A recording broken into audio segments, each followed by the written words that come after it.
first. Well, I joined the group after daughters and granddaughters. Ooh. So have you actually gone through and read this one yet? Probably not. Oh, well, let's crack it open then. Is that the one with the poem by Yes. the poem Because by you started in July and I joined in about, oh, I think I have it here, but I didn't read it. Yeah. Can someone drop a link in the chat box for me? Yeah, I'll go get the link. So that would be. So the poem by Villon, right? It's Yes. a Yeats essay about the poem. Yes. Villon comes up, Yeats comes up, and a lot of kind of personal stuff about what it's like to be a father to a child, and thinking about the child's, where this comes into Mythos and Logos is the idea that the child is deeply immersed in reality, in the direct flow and experience of life. Here's the link to the chat, I think. You know what? See if this works. You know what E.E. Cummings said about grandparents and grandchildren? The reason they have such a common interest, they have a common enemy. Yes. Yes. Love that one. I have my 5 grandchildren made into a posse to protect me from my daughter. We have code words and all sorts of things. Yes. The hit that I'm getting from page 4, where he talks about, it's a young girl, but he talks about the self-marveling that makes her a soul, and the poetry of it. And my 4-year-old grandson is in preschool, and all he does is make poetry out of potty talk. Oh my goodness. Perfect age for that. So yes, the sentence which crosses over from the bottom of page 3 to the top of page 4 that she's talking about is Kantian egalitarianism notwithstanding.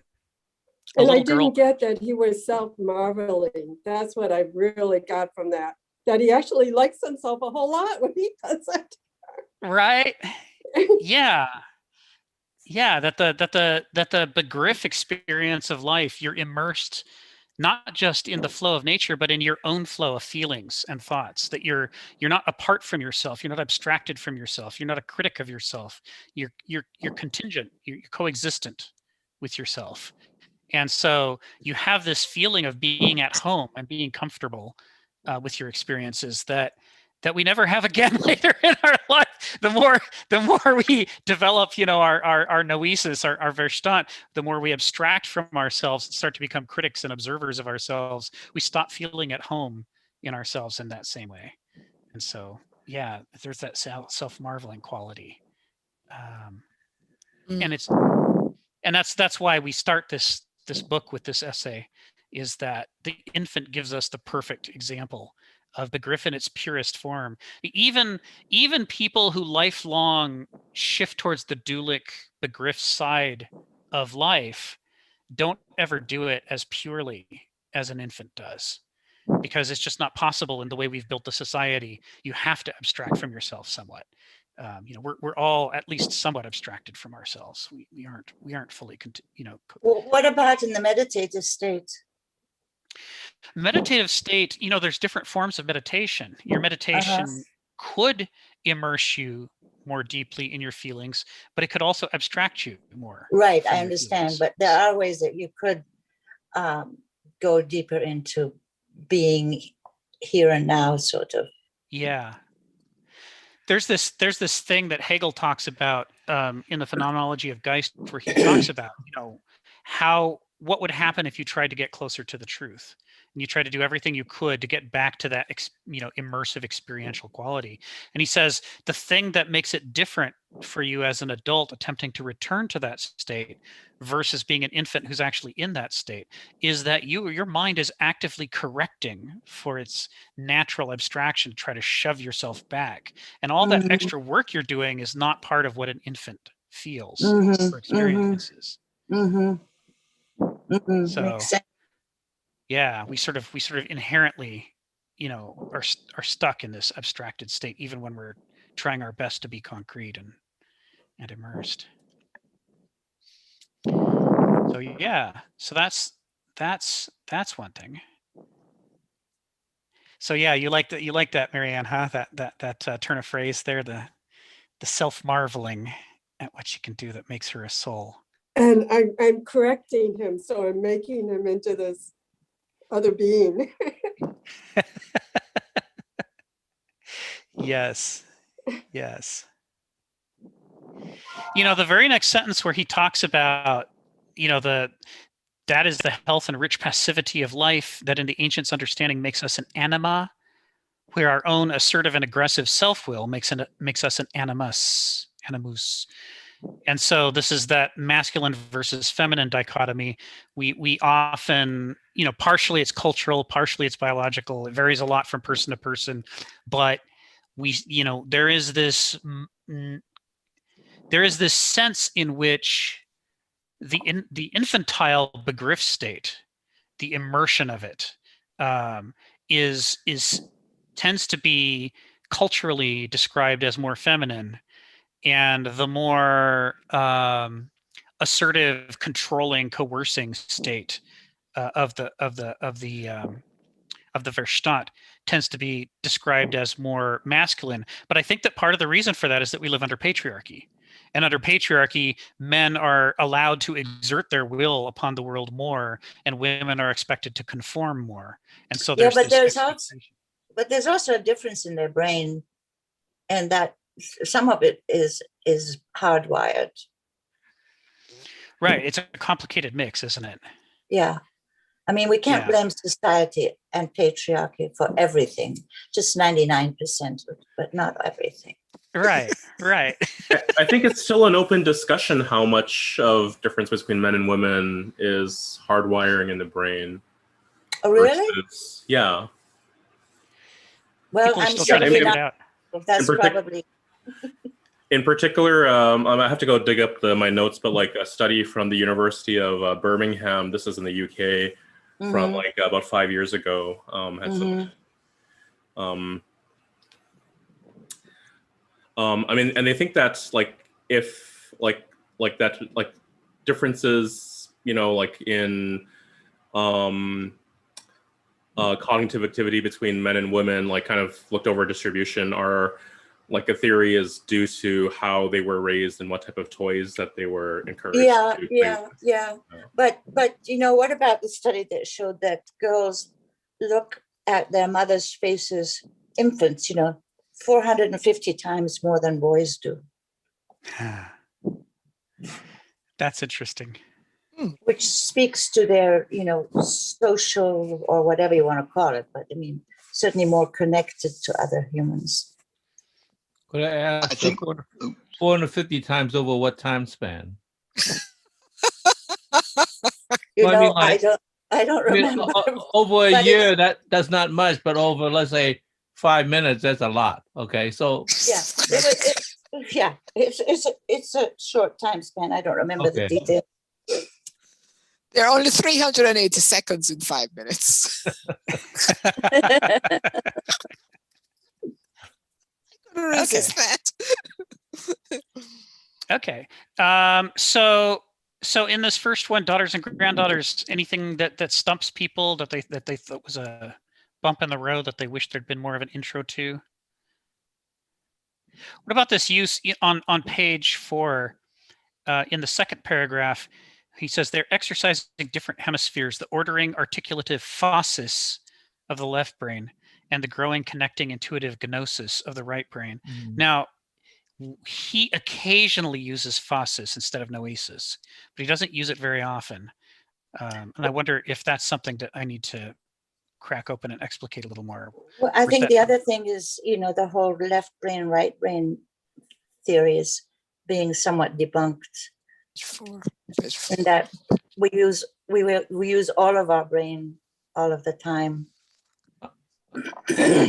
I don't think so much as the bunk. It's more complicated than left brain, right brain. There's a lot more dialogue that flows between the two. And Yeah. when one hemisphere is destroying a certain part, then some of the function could be taken up by the other part. So it's much more fluid Yeah. than just like a hard division. Yeah, the plasticity of the, I mean, there's this one where this young child has half her brain taken out and is perfect by the time she's 10. Right. I think Yeah. we're having two different conversations. Yeah, the thing about left brain, right brain that's been debunked is the idea that a human being is one or the other as a sum total. Whereas what we're talking about here is the different functions. If you've got both hemispheres, they tend to fall into patterns. People tend to do their linguistic and analytical processing more on one side, and their artistry and associativity and formation of wholes on the other. But it's not absolute. It's fluid. Yeah, it's very much more fluid than we used to think. That's right. That's right. Sharon. Can I just make one general comment? Please. If we're going to do end notes, one of the things I found in reading through this, and I didn't do the assignment because the week just got so overwhelming for me. Sure. But he makes these references to these philosophers, and Yes. it's contextual. For example, farther down the page where he says, do not forget Nietzsche's bold stroke of genius in The Gay Science. What if truth were a woman? Yes. Now that could be an end note for me. Yeah. Probably about 4 or 5 sentences. And that's one place, that we need to start, because I actually stopped and looked that up. Yeah. Because I didn't know what that was. So every time he makes a reference to a philosopher or to a philosophical term, to the uninformed reader, an explanation is necessary, I think. That makes sense. That makes sense. I agree.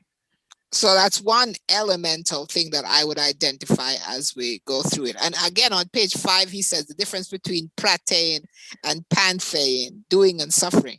Where does that come from? Yes. Good. Okay.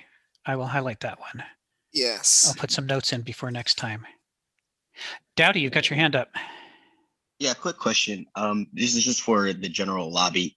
I've always been confused as that statement by Nietzsche, what if truth were a woman? Could somebody sort of like break that down for me, and like what is he trying to get at?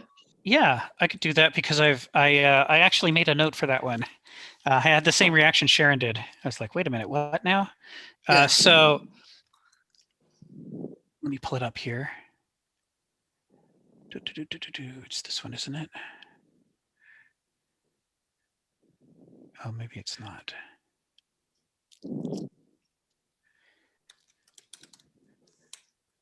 Here we go.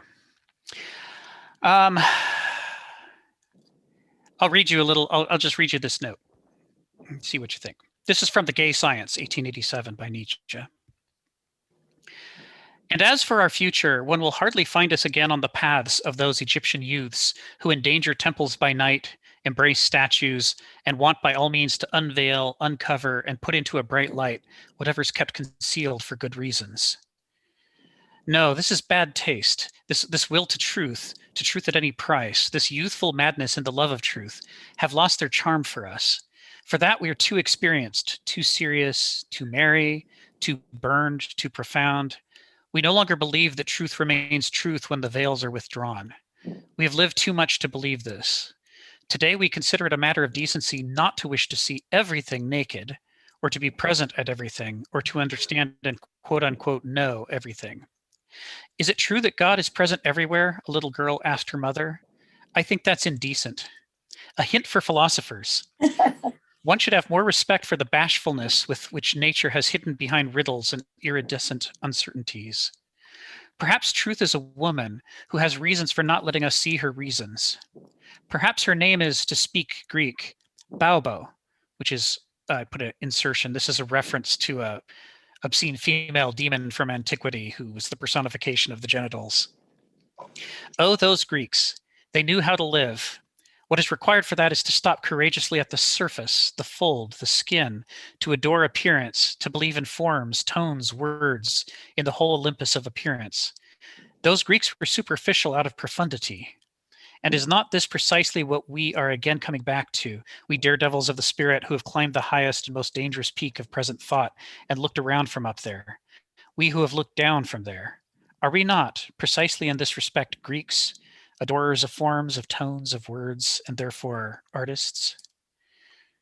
So that's the sequence around the reference that Nietzsche makes. And so he's talking about the idea that many things, are part of a larger whole for a reason. If you take them in isolation, it's a kind of obscenity to take them out of their context and just stare directly at them. You have to see them within the larger context for them to have the proper meaning to us, and that to violate that, to insist that every little thing has to be pinned down with analytical precision is itself a form of obscenity. You have to pick and choose. You have to use taste to figure out what to measure and what to leave alone, and to understand qualitatively. But not everything can be understood quantitatively. Some things have to be understood qualitatively, and distinguishing the two is a matter of taste. He's referencing a criticism that Aristotle had of Plato, where he said, the insistence that everything can be precise is a sign of poor upbringing, said Aristotle of Plato. Some things lend themselves to precision and some things don't, and you have to have the taste to figure out which is which. So what if truth were a woman? He means, what if not everything is there for us to paw at, and cut apart with scalpels?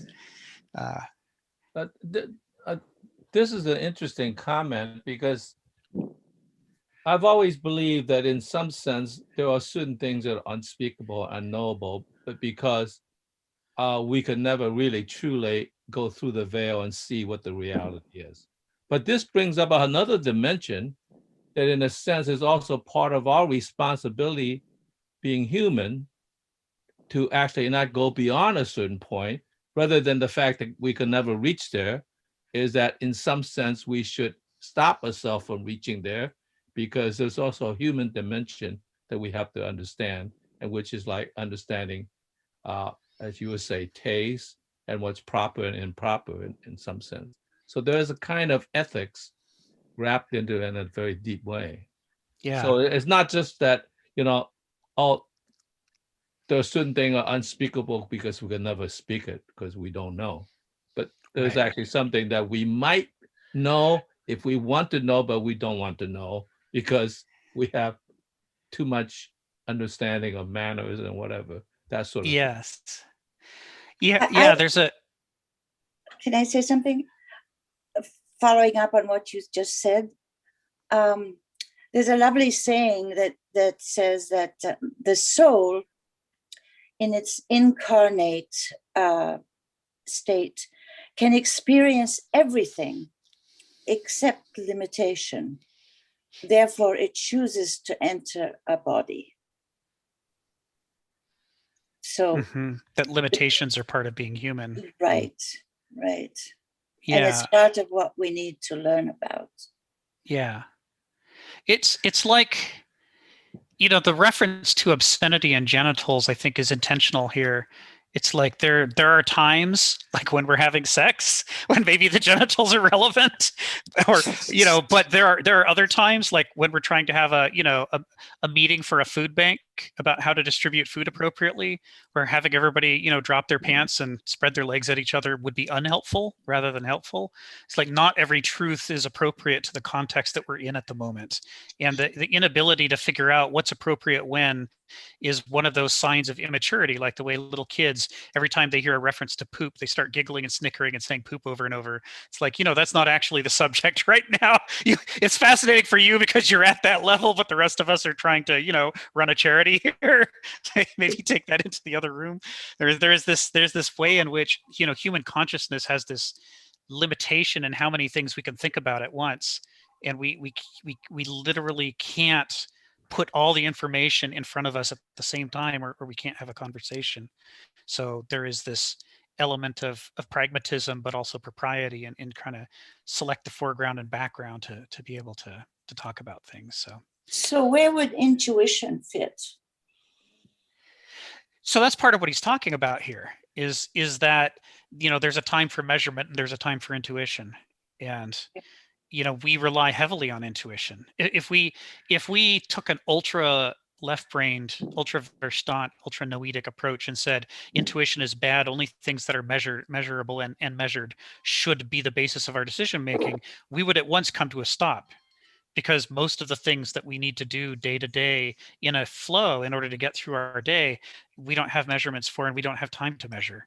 If it weren't for the habits and rituals and intuitions that guide us through our lives, we'd die.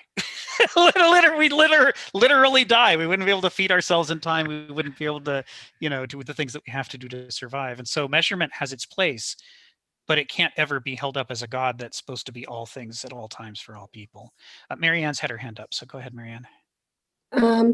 So when I was reading that sentence, I was remembering in his passages later about his definition of myth. And I think that when he's kind of talking about a woman doesn't reveal everything in the veil, I feel like that's a lot like the myth, but the myth gives us an archetypal language so we can get the symbolism back into our consciousness. And I think also that women will listen more, and compassionate listening comes from a super sensitive kind of soul that allows the other to appear before and not make so many judgments, which is the measuring of, what is he called, macho mechanicizing mind or something. Yeah, it just occurs to me that the whole Me Too movement is directly relevant to this quote by Nietzsche. The idea that there are way too many men who don't understand that women are not to be pawed at just because the guy wants to do that. It's like, why shouldn't my desire overrule every other consideration? Why shouldn't I be able to make the workplace a hostile environment to get what I want? That kind of thinking is obscene by Nietzsche's definition. Sounds like the Middle East. Well, there's a lot of use of veils and distance in the Middle East. Yeah, but it's also men can do whatever they want because they can't control themselves, and that's an excuse. It's an actual excuse to be able to say, I can't control myself. I'm so virile. I think it's, I can't. It's a total myth, but. I love the concept of virility as incompetence to control oneself. That's there's a certain certain machismo there. Well said. I like that, Rick. Yeah. There's something contradictory. Self-deluding theory. Yes, it is very contradictory. Phil, go ahead. Yeah, I just kind of like the idea that it's turned the whole relationship between knowing and sort of like, it's not understanding, but ethics and knowing in some sense, because if you think about on a rational level, if you know everything, presumably you can construct a rational ethics to govern everything. But if you look at it in this way, it turns it upside down by saying, in some ways, ethics, it should come first. I shouldn't say come first. It's actually integrated to somehow convert to, in a sense, limit a certain degree of understanding because it's interactive. It really kind of goes back to the left brain and right brain kind of thing, in which, in a sense, is not divided, but they interact, and one informs the other. If you only have one, let's say the left brain, and know, and then construct ethics that is based on that is limited to a kind of technological thing rather than a humanistic thing. I think that's kind of important. Otherwise, I mean, Kant kind of thinks, if you know, then you could behave and construct this thing, right? So, right. In some sense, now it makes it more urgent to listen to the Contra Kant. Yeah, it'll be interesting. That's going to be an interesting talk. I've read that paper. It'll be interesting to see what people think. Okay, so that's some stuff about What If Truth Were a Woman. Thank you, Dowdy, for pointing us at that. What about let's kind of work our way through other references, page 4 or 5. And pathine. Oh yes, protein and pathane. I'll definitely put some notes together on that, on doing and suffering. Do you want to talk about that now a little bit, or do you... Well, I didn't understand it, actually. Well, then we should talk about it now. Yeah. So this just a second ago we were talking about the need for balance between gnosis and noesis, between sort of a more intuitive experiential part of life and a more analytical rational part of life, and that we need them both. We have them both for a reason, and they have to be in harmony with each other and the conduct of our lives. And the Greeks also talked about another harmony here between protein and pathane. Pathane is related to the term pathos, pathetic, for example. But we mean pathetic as bad. Oh, that's just pathetic. But they meant something very specific, and that went well beyond bad. For them, pathos meant suffering, but not just in the form of pain, but in the form of the parts of nature that interpenetrate us, whether we like it or not. Like, we have a pathos with regard to gravity. The gravity is always working on us, whether we like it or not. We can't just decide to be exempt from gravity. Like, we could imagine gods that could just turn off gravity and fly through the cosmos, but that's not us. We're, throughout our lives, we are subject to gravity. Gravity is a pathos for us. And so this was one of the things the Greeks talked about a lot, about the mortal condition, that to understand and find a harmonious relationship to nature requires understanding the things that we are subject to. The pathos, or in the plural sense, the pathoi.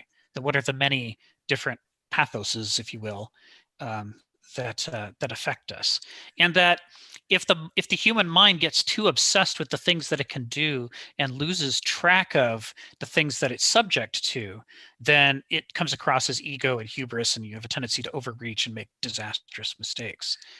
So, and then protein is the converse. Protein is doing.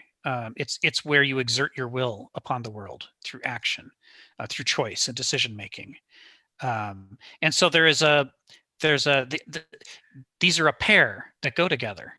The things that we are subject to, whether we like it or not, and the things that we are not necessarily subject to and could act on or do something about, the protein and the pathane.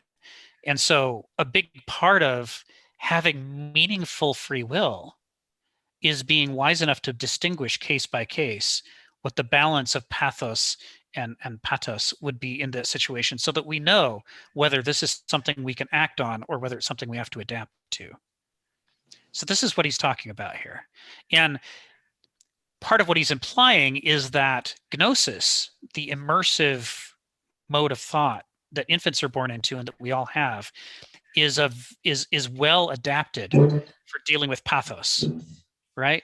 The child is immersed in the experience, adapts to the experience, responds to the experience, and doesn't try to remake the world yet because they don't know that they can. That part of their brain hasn't developed yet. They make their peace. They don't make their peace with the world. They are at peace with the world, even when they're angry at it. They're in it, and they believe it. And they know that this is what's real to them. Whereas as we could develop the noetic Verstand capabilities, we start to be able to criticize ourselves and criticize the world and make choices to take actions to change ourselves or change the world. Right? We sort of distance ourselves a little bit from pathane and move more into protein, into, wow, maybe I could, summon someone to change my diaper, and then I wouldn't have to sit here like this. Or if I'm hungry, maybe I could summon someone to feed me. Maybe I could start to exert myself. And then when I get control over my arms and legs, maybe I can actually go grab an apple, and I don't have to be hungry. I can act to change it. So the Verstand noetic mind that we develop into is increasingly about doing rather than suffering. In fact, it's often about over time an abhorrence of suffering, and a strong, over focus on doing, that everything should be changed to please oneself, that nothing is sacred and nothing should be respected, is protein turned up to 11. It's noesis turned up to 11. So again, that, maybe truth is a woman and we shouldn't paw at it, that Nietzsche's talking about is talking about the way that noesis tends to overemphasize protein and overreach and think that it should, not only that it should know everything, but it should change everything. And of course that gets us into trouble because it's an unbalanced mode of life. It sounds like a teenager to me. Yes, right. It's like, enough of you telling me for a decade, what I should do. Now I'm going to make my own choices. And I choose to drink all this beer and get in this car and drive really fast. Nothing bad could possibly happen because I'm free agent. I can do whatever I want. Oh, ow. Who could have foreseen the accident? I have a little bit of a problem with this in this sense. Please. It seems like we are caught in this thing. I think what comes through in this statement is that the Greek really respect or have a deep understanding of not pathos, but of hubris. In other words, what are the limitations of being human? But on the other hand, it almost seems like the modern concept is that in some ways it's not hubris. We could conquer it and we could transcend that, and in a sense recreate the world in such a way that is to defeat our limitation, because we now think of, let's say, these limitations are not just limitations of humanity, but as a kind of encirclement that permits us from going outside of the circle. And I think the Greeks would think that's hubris, and we just think of that as kind of a daring. Yes. The question, the impossible, right? Yes. So as a modern man, you almost are trapped in that position, because then you begin to question, like, where should I draw the line of hubris? Because you also have this tendency to want to step across the boundaries, but on the other hand, you also understand that at least not yet. I don't know. I mean, so we're left in a funny position that is actually quite different from what the Greeks are, and although they could teach us a lot of things. Sure. Let's see. Dowdy, then Sharon, then Amal. Yeah, just to Phil's point, because I thought that was really interesting. Like, who says, what if one of the limitations is the fact that we can't help but do? In a sense, built into our instinct is the idea that the human doesn't really have a set ecosystem. Therefore, every ecosystem that it obtains, it has to turn it into a human-like function. And like, we can't help that fact. We can't just sit still, say, like all the other species of the earth. And so that in itself, could that be defined as a limitation, even though it's sort of a limitation moving forward? Yeah. And I wonder too, sort of understanding the limits of hubris, because exactly like Phil, again, spot on, is like, we have a very odd, insatiable drive, insatiably curious drive, and we're trying to push the boundaries of what human can be. And then going back by the fact that we have to create everything in a sense to our liking, to our existence, as long as we, in the small blip of time that we exist in, we have to continuously find these bounds of hubris and sort of like a type of infinity where it's not on forever, but more of a football game where it's a game of inches, like infinity being pushing the limits at all times. We are, as a species, pushing the limits of what pride is, because we are effectively boundless in regards to our imagination, where the idea of pride, or so to speak, the limitlessness of our existence lies, right, as opposed to the physical. That's right. Yeah, we've got this itch to act and intervene. And it was incredibly important to us when our technological level was much, much lower than it is now, when nature itself was fully capable of pushing back and correcting us. But the more powerful we get, the harder a time nature has pushing back in any kind of gentle or nice way. So we do things like, well, why not drop this atomic bomb? It's like, well, the pushback starts to get awful, or, why not just change the climate to make a profit? The pushback kind of moves into this kind of inhumane scale of violence that comes back against us.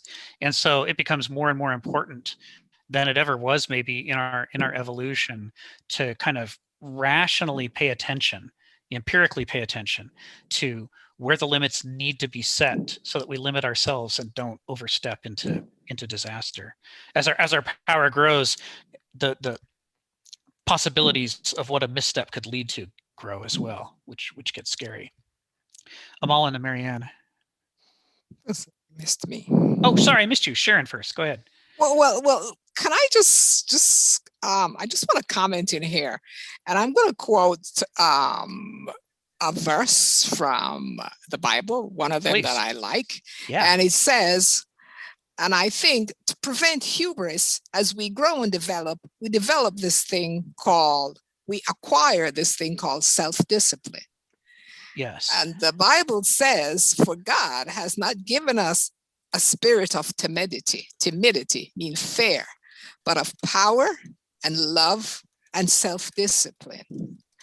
And all those things that we're exerting, whether or not we're going to drop the atomic bomb, it takes self-discipline, but love would stop us from doing that.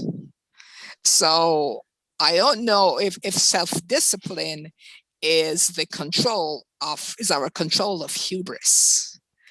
Right. But that's, I think that as human beings, we acquire. That's why your mother says, don't touch that hot stove. Yes. And you got to understand that. Yes. Because there are consequences to it. And over time, by the time you get to 5, you're disciplined enough not to do that.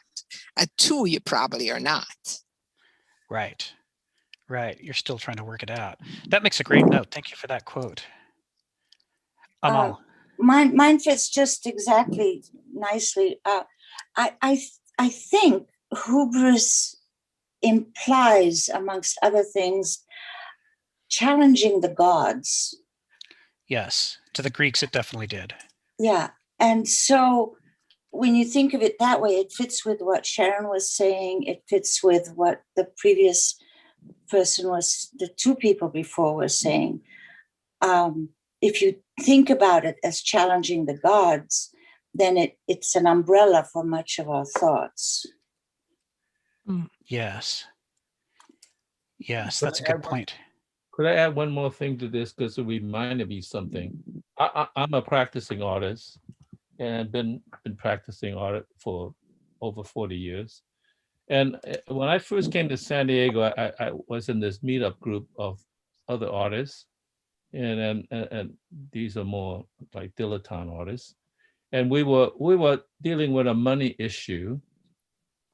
And so at one point, the coordinators said, I'd like you to tell me something that you desperately want and you desire and you can't do without.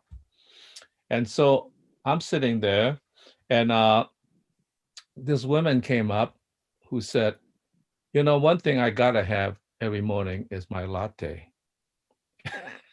And so I control myself, but I kind of blew up metaphorically. And I actually said to her and anybody else that will listen that people should not be allowed to live in Athens until they spend some time in Sparta. And what I mean by that is to acquire enough discipline. Now, I'm not a Spartan in that sense, who wants to live the whole life in Sparta, the military thing. But that kind of training and toughness and willing to bear the pains of suffering will, in a sense, prepare you to deal with some more broader understanding and maintain a kind of control over it.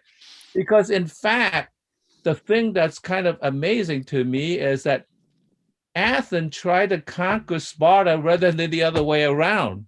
Mm-hmm. And that's why they fell. And remember, Aeschylus did warn them, like, do not attain the kind of hubris that wants you to impose your understanding and your will on the rest of the world, right? So in some sense, you would have, if you just look at it at a fundamental level, you say, well, Sparta is a warlike state. Why wouldn't they just want to conquer everybody? But in fact, they were actually quite nice after they defeated Sparta. Athens, because they could have just wiped them out or imposed some deep penalty, but they pretty much were fairly decent considering what the Peloponnesian War they started. So it's kind of interesting how it's opposite. I kind of think it's because these people who were in this artist group were all amateur once this and that. And I haven't been a professional artist for a long time. I say, there's going to be a lot of hard times if you don't have a sense of discipline and self-control. You're never going to get to Athens. That's all it is. So Good that's point, Phil. Particularly in relationship to what Sharon said. Thank you. Mary Ann and then Richard. I wanted to deal with hubris, and I think that I watched this film on Netflix. It's called Kiss the Ground, and the solutions for the future will be undeniably knowing that we are in relationship with the earth. And I think that is the gift of the feminine principle, is that women know biologically if they're going to have a baby, they need help. And we have to, he calls it self-indulged, self-feeling sensitivities. And I find myself a little bit having no, that's not necessarily, it could be self-feeling and it could be relationship feeling. When I grew up with my brothers, I knew that their self-importance was more important than mine. So I had to do the gestalt of putting myself in the picture.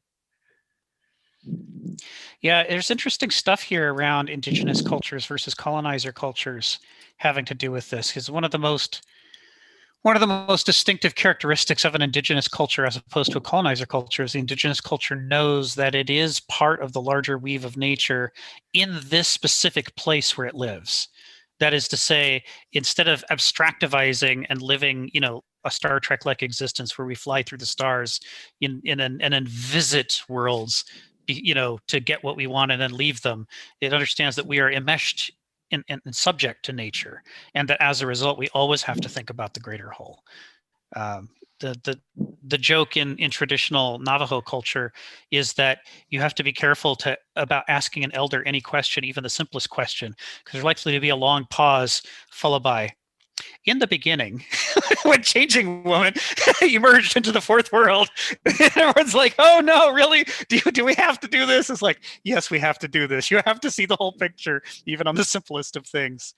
But it's a great antidote for hubris, because it forces you to get out of your immediate pragmatic egotistical goals for a moment and step back and say, well, what's the big picture? And after we see the big picture, then we'll talk about your pragmatic goals. So yeah, it's a thing. Richard, you got your hand up. Yeah, so this might be a little bit long winding for a little bit, but it's kind of responding to a bunch of things that people have been talking about. So one is, I think in Western, particularly like North American culture, we've had a terrible conflation of what's good for our comfort is the same thing as what's good for our well-being. Yes. And that extends to, say even just like, our furniture, which, it's a lazy boy is comfortable, but, like in it too long, then your muscles start to atrophy, as well as, emotional comfort, like if you don't push yourself sometimes, out of your comfort zone, then, you don't develop resiliency. And kind of this idea also of like acting on like Pratein versus Pathein. Yeah, Pratein versus Pathein. Yeah. And kind of acting on the world, and that's kind of enforcing our will on the world. It's more than beyond just a teenager, I think, but I mean, because we've developed whole systems like. So I'll post a link to a good podcast about a couple years ago from Innovation Hub, which is titled "You Really Push My Buttons."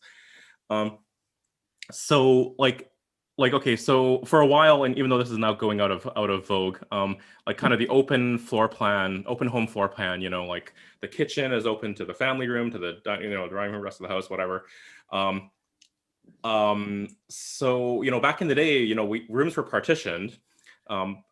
Nowadays, I mean, people are kind of rejecting a little bit of the open floor plan for other impracticalities. But okay, but actually, sorry, this is kind of a bit of a tangent. But you know, back if you visit what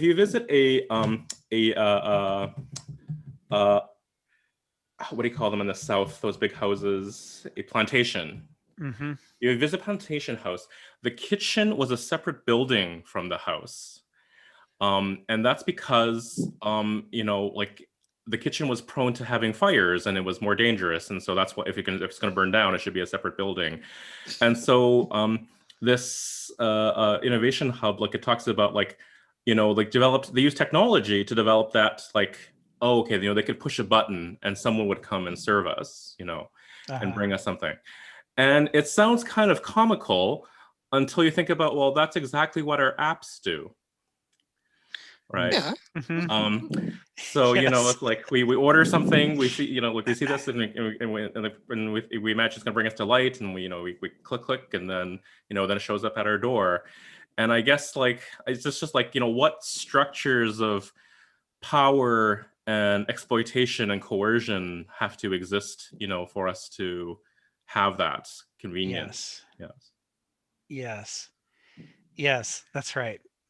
We want the convenience of being able to have our desires, you know, immediately met, but it comes at the cost of, you know, like horrific working conditions in China to make the iPhone that we do our little ordering on, and you know, what's the economic condition of the people who have to take work as the drivers, you know, The exploitation. Yeah, there's exploitation really built into it. Of the Uber guy. Can I comment on Richard's thing? I find Sure, it really interesting that the Uniform Building Code used to say you had to have 800 square feet for a dwelling unit. And now with the single houses, it's like 400, the ADUs. And I think it might even shrink to about 200 because we can order things and we have a big screen. And so the whole kind of overcrowding thing is changing. So I just had to add that. Thank you, Marianne. Phil, go ahead. Just a very brief comment. I thought with that comment about us wanting the comfort, immediate comfort, you know, like in contrast, somebody should write a book instead of being in time, being in temporality. I think that's where we are.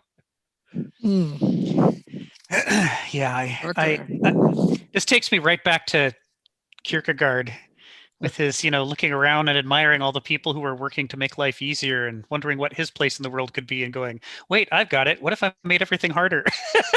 And at first you go, what? That sounds terrible. But then the more you think about it, you're like, why should everything be easy? Is that good for us if everything is easy? Maybe some things have to be worked for in order to develop us.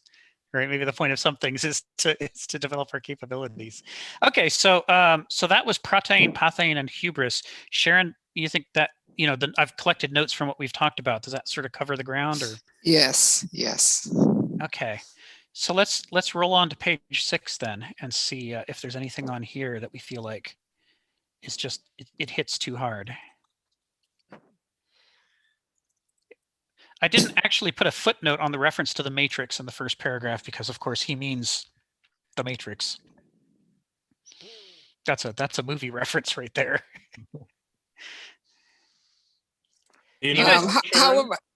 Yes. Okay. Go ahead.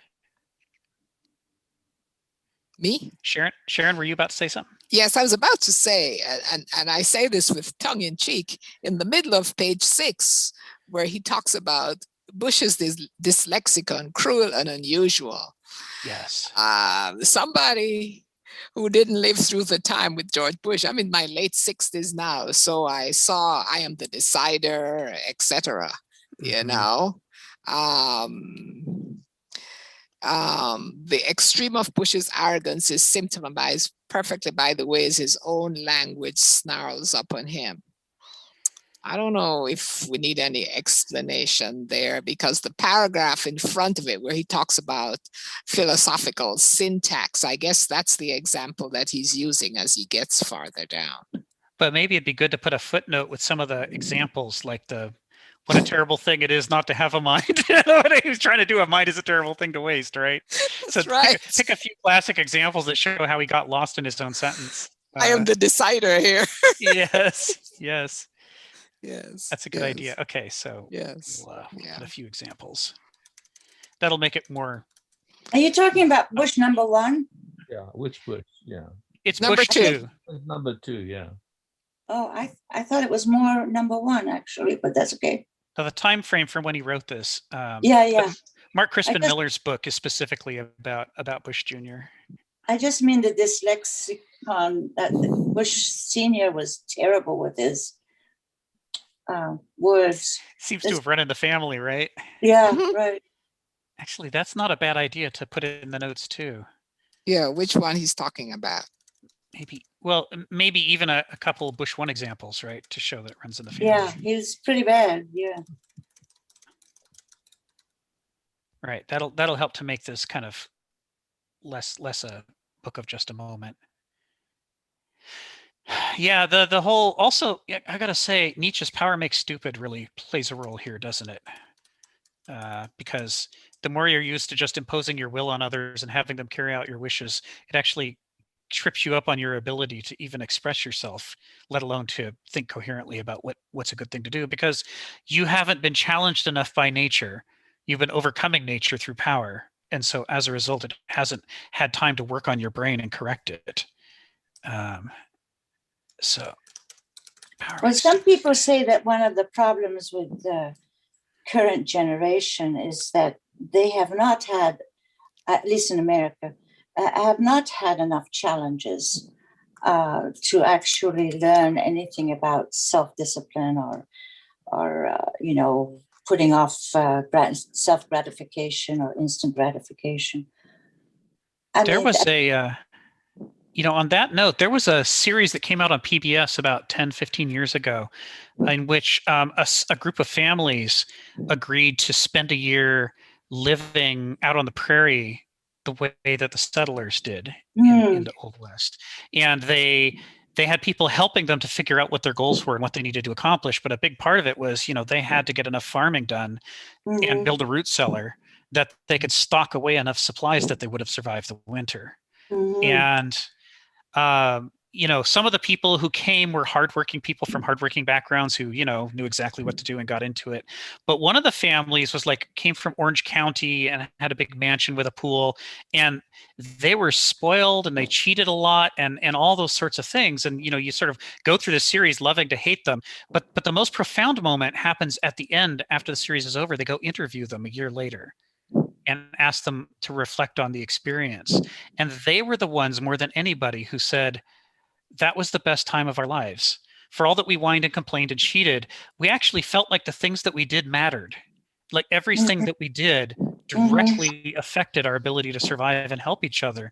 Whereas now that we're back home, literally nothing we do matters. We have all this money, but it doesn't matter how we spend it. It's like nothing we do is important anymore. And they felt like they could feel the rot in their hearts setting back in afterwards. And that it was so frustrating for them.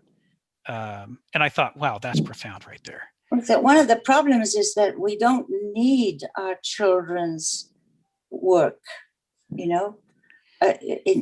other generations or in other countries, you need the child to put out the garbage. It's not just a job that you gave them so that they would learn to grow up, you know.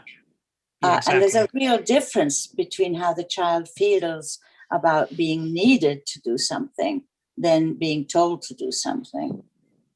Yeah, that's right. Sharon, go ahead. Well, this comes back to a point that I think is central to raising a child, and it's allowing them to meet challenges. And I do not think because a child is born wealthy, it means that they won't come out with the discipline and the drive to appreciate life. For example, I'm a big tennis fan. And the Australian Open is being played right now. And one of the girls, Jessie Palugala, just made it through to the 4th round. And, you know, a lot of kids play tennis, but very few of them actually make it. So I looked up her profile, and her father is a billionaire. He owns I think it's the Buffalo Scrapers or whatever it is. But when you look at her, and she's had her knee fixed, she's had her hip replaced, and she's in her mid-20s. That just tells you, despite all her money, she has this determination and drive. So I looked at her background, and I see that her father is Caucasian and her mother is Korean. So I wondered about the melding of the cultures there.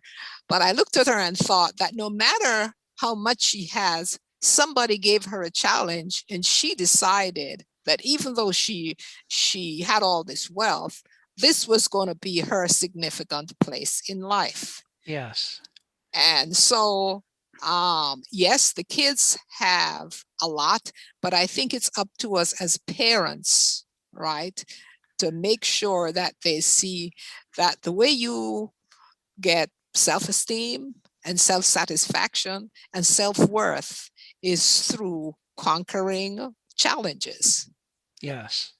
Yes. That there's no substitute for this is kind of the core of the Aristos as a personality type, is the recognition that I shouldn't get everything the way that I want it. I should find challenges that are meaningful in life and struggle with them. The agon, the struggle is what will change my brain and change my character and develop them both.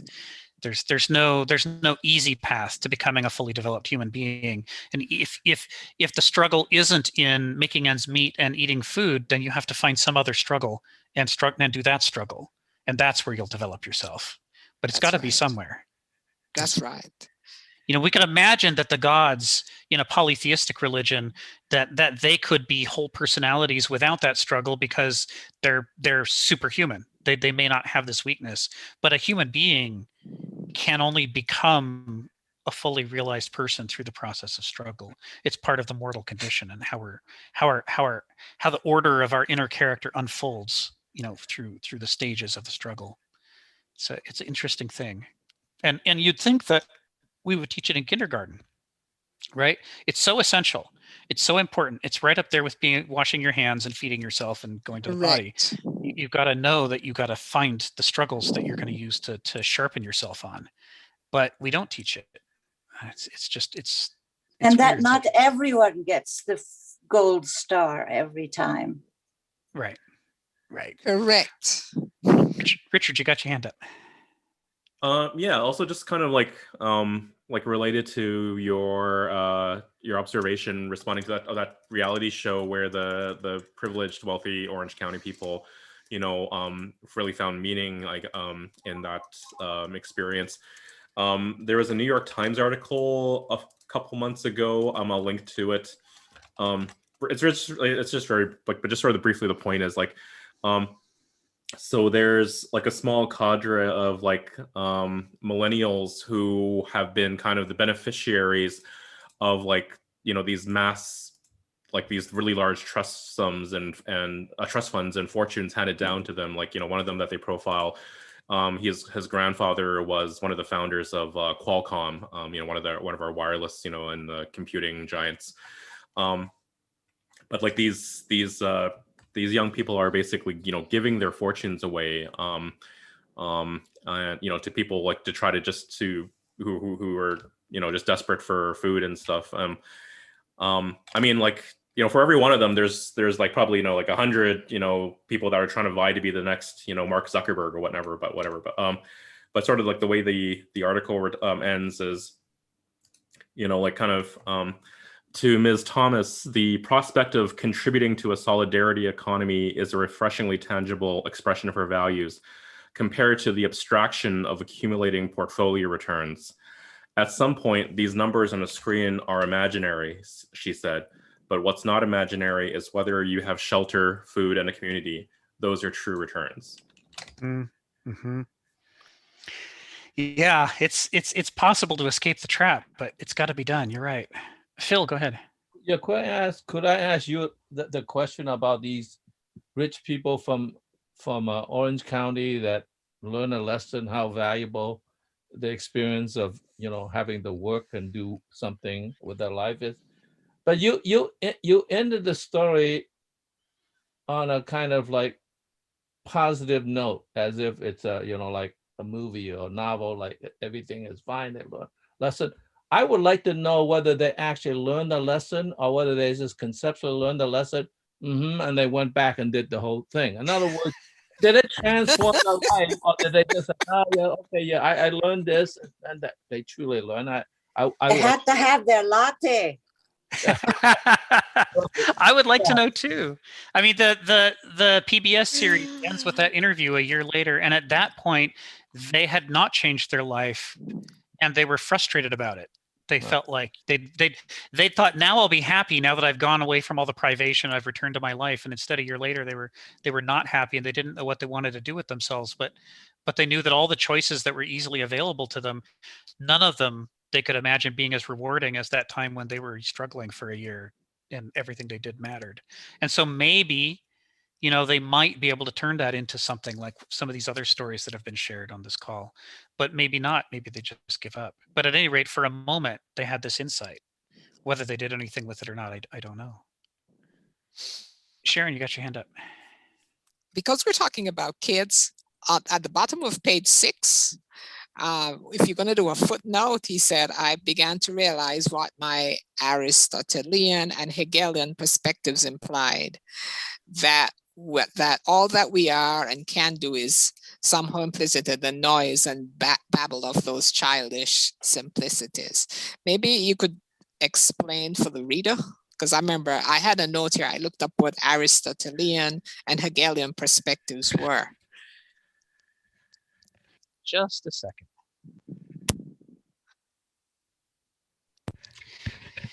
Yes, you're right. I should. It's the bottom of page 6. Yeah, I'll put a note in there. Comment. Explain these perspectives.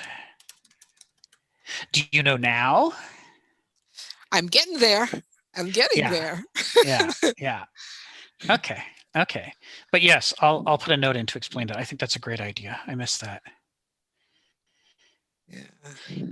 He does a very interesting twist here when he then says the babble that most adults are charmed by but ignore, he began to realize was actual work.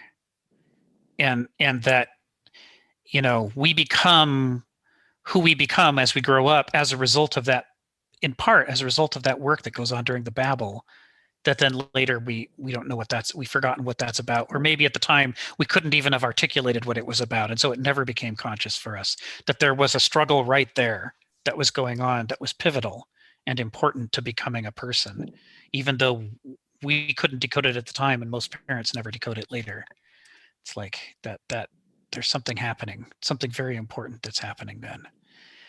He says the emotional and attitudinal spectra that are warming up and clearing themselves out like an instrumentalist before a concert. I think there's some good stuff there. Richard, you got your hand up, then Phil. Can you briefly refresh me on Aristotle's influence on Kenneth Smith? Like, we've talked a lot about Hegel and Heraclitus. I'm trying to recall the Aristotle contributing Aristotelian perspective.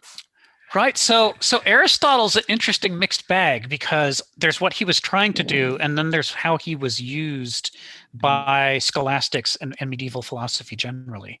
And he got turned into an orthodoxy, which, he must have been spinning in his grave for 1,000 years.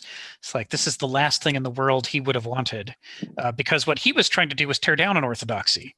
He saw the Parmenidean Platonic approach to the world as insisting, that nature is not really important. It's just a set of reflections or shadows of the thing that is important, which is this supernatural world of ideal forms. And that world of definitions and perfect forms is the only thing that matters. And the world is just sort of playing out, varying, flickering shadows on the wall of a cave. And Aristotle said, no, No, that's not true. You have to, he was reasserting the older mindset, the archaic Greek mindset in a new way by saying that nature matters, that you have to study each subject and do justice to it, that you have to, pay attention to its own inner nature when you try to describe it. You can't pretend that it's not important, that it's just a reflection of something else.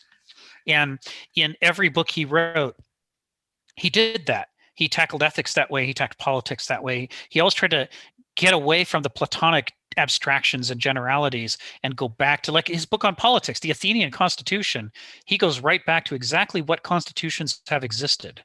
Not what could I imagine the possible constitutions in the world could be, but what actually existed and what were their natures. And let us derive our generalities from them. That is evidence first, generalities second. He was trying to leash noesis to gnosis. And that's what Hegel later tried to do as well when he criticized Kant for being too intellectual, too abstract. He says you have to go back to the nature of things. And when Hegel's saying that, he's echoing Aristotle. So Aristotle is attempting to correct against some over-intellectualization. Unfortunately, he was himself immersed in the over-intellectualization. So he was also a big exponent of formal logic, which is about as left brain as you get. It's about as noetic as it's possible to get. And so there are places where Aristotle is kind of returning us back to sort of what we might colloquially call a science-based, evidence-based, nature-based approach to knowledge. And then there's other places where he's falling prey to the excluded middle because he's playing with logic too much, and the excluded middle is causing him to miss some things he would otherwise see. But generally speaking, when he talks about the Aristotelian perspective, he means that you'll sometimes see Kenneth Smith talk about the physiocentric. And by that he means physis, nature. Physiocentric philosophy, nature-based philosophy, in how things really are. And that's why Hegelian and Aristotelian here. And of course, what we know now from our discussions in previous weeks, it also means the Heraclitean perspective. Okay. Okay, no, that's good clarification, because I think for me Aristotle kind of conjured at first Aristotle's logic side. Right. Yeah, one goes right back to the logic, because that's exactly what Aquinas and others did with him in the Scholastic era. They found a way to make Aristotle plus the whole realm of nature subservient to Augustine's divine meaning and form from above. By saying that the reason we study nature is not because it's the source of meaning, but because it's the fingerprints of God, and it's a way to get closer to God. That was Aquinas' argument. And by doing that, he sort of was able to backdoor in studies of nature, and that began the process that slowly led to a reassertion of the scientific method in Europe. But it had to do it the whole time pretending that it wasn't, because to the theology, the Augustinian theology, that was blasphemy. The idea that nature could be a source of meaning and knowledge was blasphemy. Only God and only God, and nothing else. And they wanted there to be an infinite gulf between God and everything else. And anybody who tried to imply even a little bit that a butterfly is nice, or that we could learn something from the growing of a wheat, they're like, that sounds like heathenism. Should we burn you at the stake? There was this constant urge to punish people for trying to put meaning into nature. And that's why Aquinas had to be so careful about how he worked Aristotle back into the preordained cosmology, where meaning is allowed to come from, so that he himself wouldn't get into trouble. And still, there were enormous debates during his life in which he was accused of being a little too heathen for people's tastes. It's like, people could rally around Plato, who basically said none of this is real and only the ideal world matters. And they're like, yeah, the ideal world of God in heaven, got it. But they weren't so sure about Aristotle. They're like, I don't know, man. He seems a little too interested in nature, and we hate that stuff. Marianne, you got your hand up. Oh, and then Phil. I found myself when you were talking a little bit feeling like I'm outside this culture that you're talking about. And I remember reading in Leonard Shlain that one of the first laws in Mesopotamia that was written was, if a woman talks back to you, you're allowed to hit her with a brick. Yeah. But my favorite thing in Kenneth Smith is this sentence. Shit, excuse me, I'm sorry. Sure.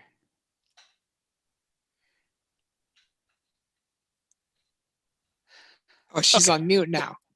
Yeah, because she's got a phone call, I think. We'll come back to her in a second. Phil, go ahead while we're waiting. Yeah, I want to ask you a question about the form of your book that you want to do, because I'm a little confused whether this whole idea of saying what you want to say and then in essence having these sort of explanation with all kind of footnotes that explains it. I'm wondering whether the form is much more like, I was going to say a double helix, but a kind of spiral, like a drill that drills down. You tell the story in a very simple form first, and then you spin around, you tell it again, and then you tell it again. And as you tell it the second time, you have a better understanding, and you tell it the third time, you have a better understanding, rather than, like, let's say, a linear form that you have all these footnotes that when you get to the end, because you've already understood all these footnotes, that you get to the end, you'll have the total understanding. I think in some way that might be more confusing rather than a repetitive drill that just drills deeper and deeper as you repeat it. So in the beginning, yeah, I'm just sort of wondering. I'm not criticizing. I'm just wondering whether that tactics is correct for this so-called beginning approach. Yeah, it's not clear what the right approach is. I agree. There's a number of ways that we could tackle this. I thought if we went through the EndNote process and sort of figured out what are the things that need to be explained, then we could write an introduction, first of all, to ramp people up for it. We could also write a section before the EndNotes that attempts to give a distillation of some of the core concepts that this is based on. You know, like you remember the diagrams I walked everybody through, talking about what's the Hegelian dialectic and how does that work, and what's the Kierkegaard's thing and what's Nietzsche's thing. Sort of a capsule philosophical, I thought we could insert that ahead of the EndNotes as a way to ramp things up. But I'm open to other structures, for sure. I think the point that you're raising is right on the money. It's what we're doing is we're taking various works that he's written from other contexts, and we're taking them out of that context and trying to figure out how to turn it into something that somebody could approach. So I think we had Richard, and then Sharon, and then Joseph. I'm just wondering, like, whether Phil is maybe like alluding to, like, some of the well-known, like, Hegel publications, like, have like prefaces in front of them, right? I guess. And well, in this case, like, Kenneth Smith is still alive, so, like, I don't know, like, but anyway, but. Well, there's no way Kenneth's going to let us put this book out with him without him writing a preface to it, because he loves to write prefaces to his own works. I think he might have been a little influenced by Hegel doing the same thing. So for sure, we know he's going to put something out in front of this. The question is whether maybe we should too. Okay, well, I guess that maybe gives Phil additional, I guess, input, I guess, into this process, which we're still figuring out how to put the sausage, or whatever. Yeah. I see Sharon stepped away for a sec, so I'll go to Joseph. I was just going to second the idea of actually putting some graphics in there, the ones that you shared with us. Yeah. Those in the first session, because I actually found myself wanting to redraw some of them just to kind of learn. Yeah. And having them with this text would be really powerful, I think, for a reader. I mean, it really would highlight everything that you need. And then it would make, that's the only comment I want to make. It would be, I think it would really be helpful. Thank you, Joseph. That's good feedback. Sharon, go ahead. Well, I'm reading a book. I'm reading this book now called The Color of Law by Richard Rothstein, and it's got copious endnotes, and I'm enjoying it. And I say that, Phil, just to say, yes, I've seen this style before, and it's a different style, but it has to do with a complex subject, a forgotten history of how our government segregated America. And that's for my next book club. But after the copious endnotes, he has about 10 questions in the back of the book that he attempts to answer. And that really supports the subject matter and some of the endnotes. And I'm about 50% of the way through it. And I find it very, very informative. It allows somebody with a non-historical background to get a lot of information very quickly. So that's just my plug for your style, for your approach. So, you know, there's a hybrid style that's used by Philip Wheelwright in his book on Heraclitus. Yes. And he starts with, here's an example. He starts with the actual fragments, right, numbered, that are about related to a subject. But then what follows is his own text talking about what those fragments mean and what they refer to. And then in addition, he has endnotes for specific points. So I didn't, until literally this very moment when you guys were raising these subjects, think about doing this. But it could be that the way we structure this is to put interludes in between each essay that I write based on your feedback. And that covers the majority of what needs to be said to help people know how to read what they just read, to do what Phil said, to drill down and then drill back up. And then we'd have the endnotes then could be shorter, just to point us at, the different references or what have you. So maybe we would use a combination of tools like that. Hybrid. Yeah. Marianne, you got your hand up. So my favorite sentence that I ran across, there is a womb or matrix of culture waiting for us also in our maturity if we are fulfilled and enriched beings. That's my favorite. And I think I've been doing this kind of Zen koan. What if I could free myself from the patriarchy and understand what a womb matrix is for me? And I would understand that I have given birth to a person who is also giving birth. And I think of the continuum and time as how we nurture each other, and not necessarily the culture that is usually thought of as culture, but as a very personal, nurturing culture of deciding the values.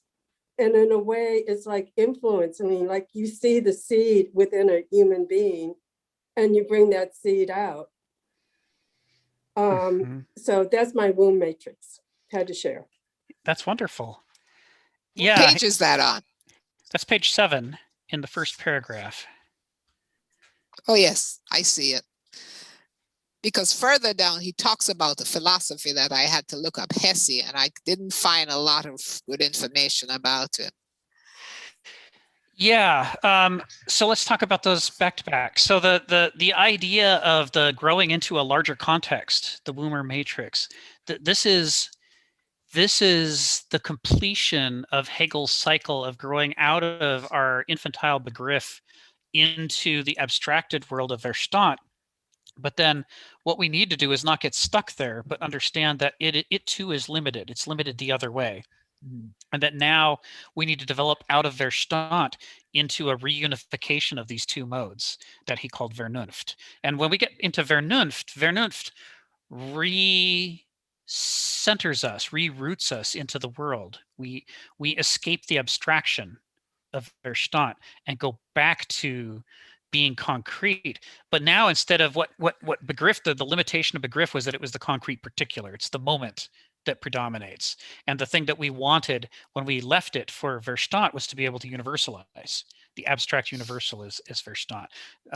But of course, being abstract, it's not fulfilling, it's not satisfying, it's too dangerous. Too abstract is to be an error, says Hegel. So the Vernunft is the journey back, but really it's forward into a new mode in which we're universalizing not through abstractions, but by being able to see the deeper principles that underlie the concrete particulars.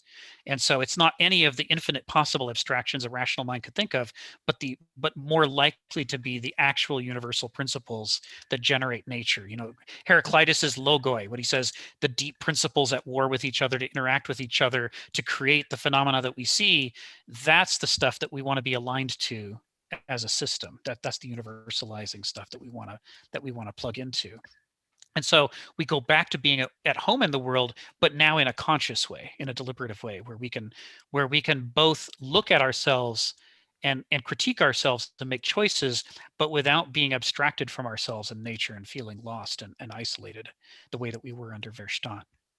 This is the journey that Hegel lays out for us, and that he's talking about here. You know, feeling at home in the world and at home in our own skins a second time, but in a non-infantile way, which is something that we can't do as long as we're stuck in Verstand, as long as we're over-intellectualizing. Richard, you got your hand up. I guess that got me thinking, like, whether, like, kind of in talking about this journey towards Vernunft, whether, like, kind of in a side note or something, you want to make a commentary or not about kind of like the, like, mindfulness kind of before maybe the corporate world kind of took it as a fad and, you know, try to productize it or whatever. I don't know, like, or I'm not sure what are your thoughts on that, I guess. Well, say a little more about what you're saying. Well, just like, you know, for the past few years, kind of mindfulness has been a big, I guess, influential topic in our culture currently. And I mean, at least the way, unless I'm misinterpreting it, like there's some compatibility between that and what you're describing, right, in this dialectical process towards Vernunft. But good point. What I've also kind of seen is sort of a kind of co-opting of this as sort of as a, how do I put it? Kind of by the wellness industry and this whole thing. Yes. I guess I'm having a hard time, you know, like, I see what you're saying. Yes. Well, it's become called a therapeutic tool. I'm a psychologist, and it sort of came up, it counter to cognitive behavioral therapy. And I don't really understand how that mindfulness is any different from just awareness, you know, general awareness and being present in the moment. I don't. No, that's certainly what mindfulness in psychology is aiming at. The idea that, I mean, and as far as I know, it was inspired by Buddhism. Yeah. But it's kind of like what happens when you cross Freud with Buddhism. You realize how much of people's behavior is automatic and unconscious. They're going from stimulus to response without ever stopping and going, do I really need to be doing this? Oh, listen, I heard a lovely one says, the distance between stimulus and response is freedom. Yeah. Yeah, that's where freedom lies, to separate them. So cool, yeah. Yeah. Yeah. Oh, that's interesting, Richard. I put that in the note as something to explore and think about, because you're right. It's related to this. There's like there are ways in which the journey towards Vernunft can be co-opted and turned into a fad that results in you never getting there. But maybe it might even turn you back around and think that going back to Begriff is the solution, or it might even push you further into Verstand, and to think that intellectualizing about yourself counts as having come home. You know, we are really good at turning things around and fold, you know, into knots in order to get to a predestined outcome, even if that's the wrong outcome, but because we've decided in advance where we're going. Okay, so let's look at that. Sharon's other point was about Hesse, and that's Hermann Hesse from the novel Steppenwolf. Each of Us Ravening, and it's the reference to the wolves and the steppes. I had to, it took me a while. I actually spent a whole day chasing that one reference down because I didn't find it. He doesn't unpack it here. So let's see. I've got a little 1927 novel, Steppenwolf. The quote I have from it says, "I am in truth the Steppenwolf that I often call myself, that beast astray, who finds neither home nor joy nor nourishment in a world that is strange and incomprehensible to him." It's a really good book, by the way. I think it's one where it says that only time you have true freedom is when you have decided exactly when you're going to kill yourself. Whoa. It's dark. It's dark, Well, right? death was not exactly a butterfly. Yes. No, it's not a sweet novel. No, but there's nothing about it is sweet. Yes. Yes. But I see he makes references to it, and I miss that. We prefer to live like isolated wolves of the steppe, Steppenwolf. That's what you're saying. Yes. But I didn't get that, Yes. so we definitely need to explain that one. Yeah. Yeah. Okay. I got a note for that. I would That's have good. to add that on a full moon, you can hear them screaming.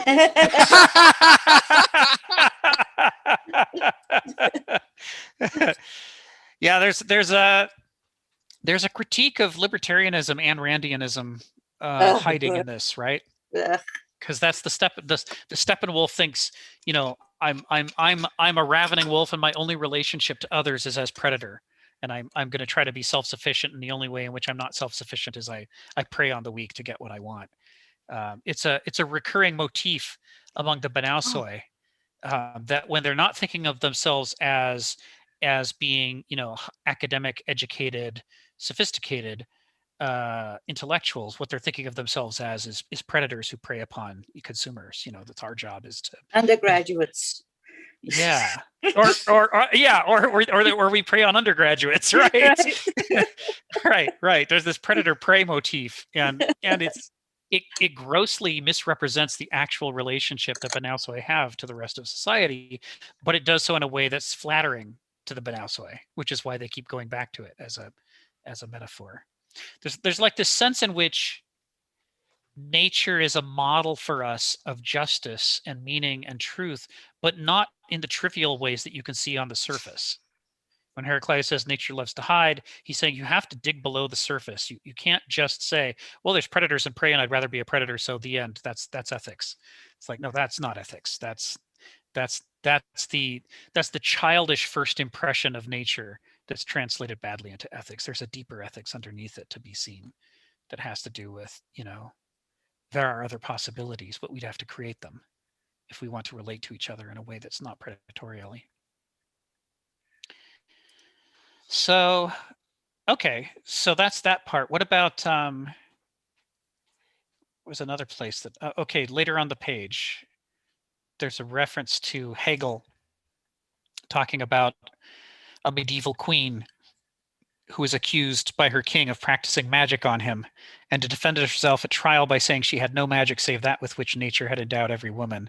I had to chase that one down because I'm like, wait a minute, here's a reference. So the here we go. I've got the quote. It's from Hegel's Encyclopedia of the Philosophical Sciences, Philosophy of Subjective Spirit, Volume 2, Anthropology, 1830. It says, it is indeed in a predominantly immediate manner that the child is infected by the general attitude of the adults it sees around it. Although this relationship is at the same time mediated, both consciously and by the incipient independence of the child. Among adults, a superior mind exercises a magical spell over those that are weaker, as did Lear over Kent, for example, who felt himself to be irresistibly drawn to the unfortunate king because he seemed to him to have something in his countenance which, as he puts it, he would fain call master. And this is where Hegel then does the quote. A queen of France, on being accused of having practiced sorcery on her husband, answered to the effect that she had used no magical power against him, other than that by which nature enables the stronger mind to dominate the weaker, which is a slightly different quote than the way Kenneth's using it here, but it's hilarious if you read it as an interpretation of what Kenneth means here. It's like, well, what is it that all women can what power do all women have over men? Is it that their minds are stronger and men's are weaker?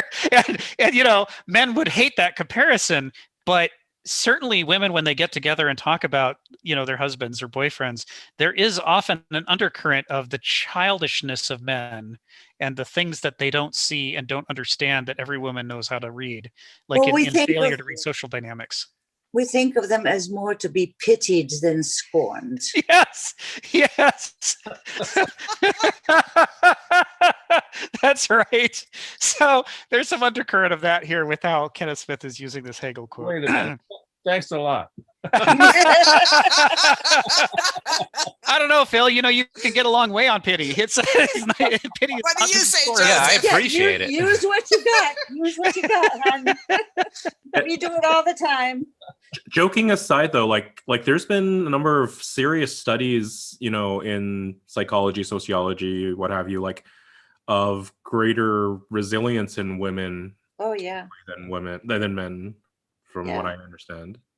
Yeah. Well, they're physiologically more resilient.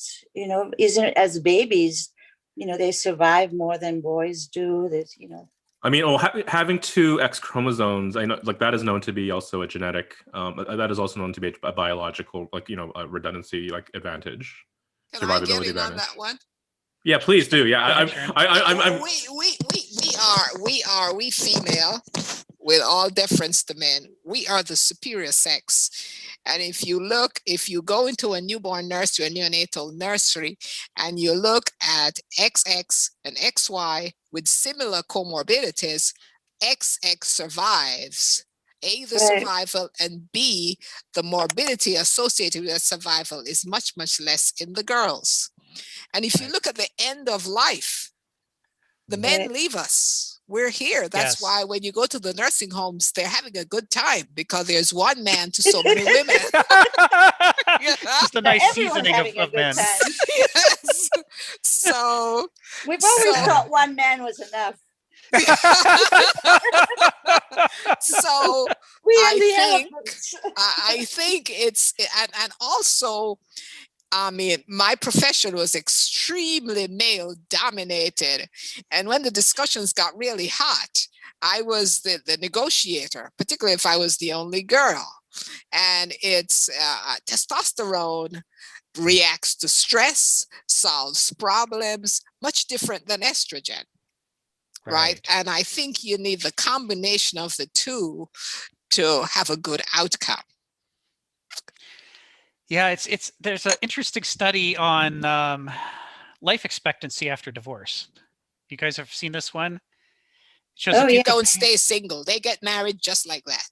You compare the life expectancy of married couples to their life expectancy after a divorce, and what you find is that the life expectancy of men goes down, and women goes up. The life expectancy of women goes up. Right, exactly. Yeah. We don't have to push the wheelchair around anymore. Do you know why? Do you know why? Why, There's a good explanation for that. Because marriage is a stress for the woman. Yeah.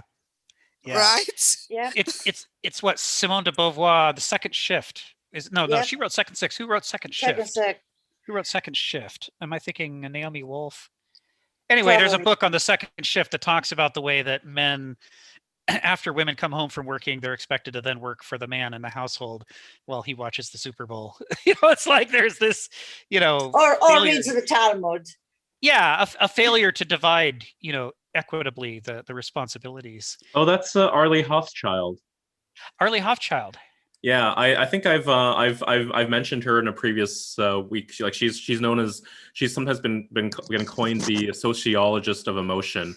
The second shift, I think, is like even much more pronounced in the pandemic now, because now there's childcare during the day and remote schooling and whatnot, most of the departures from the workforce have been women, and women of color, right? Because it's just, at some point it's too much to bear. I mean, I'm sure Hannah Arendt would have so much to say about this area here, but yes.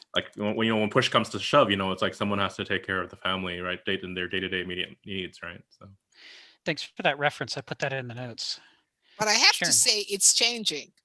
The economic power of women has changed that dynamic completely. My husband didn't get to sit on the couch. He got to change the diaper. Yeah. And take care of the kid. Because that was the way we set it up. This was a partnership, not a dominance. Divorces went up, spiked very high, and then went down. And that had to do with just women being able to enter the labor market. Yes. And once they could enter the labor market, they, improved their lives like everyone else. And and a new generation of men had to learn to, do their share and stop slacking. Yeah. I'm also going to link in the chat to a recent interview a couple years ago with Arlie Hochschild, because she also coined the term emotional labor, if people may have heard of that. Oh, nice. Yes. And so she was sort of responding, and like kind of, words and definitions, they're sort of a living organic thing, right? And, like, so like it's now being used in ways beyond in scope, kind of a slippery slope or whatever, like kind of, or a scope creep, like kind of beyond what she would define it. And so whether you agree with her or not, it's interesting just to kind of hear her reactions, of it to in our culture, how many years later when she coined it. Yeah. I'll link that. She's had a big impact on my own household. My wife and I talk a lot about the second shift. We talk a lot about emotional labor and, try to consciously structure our division of labor and how we relate to each other along these lines. It's funny that I didn't actually know Hochschild's name, but I know her terminology and her concepts. So it'll be good to do some reading. It's Arlie Hochschild. I'll put a Wikipedia link. Right there.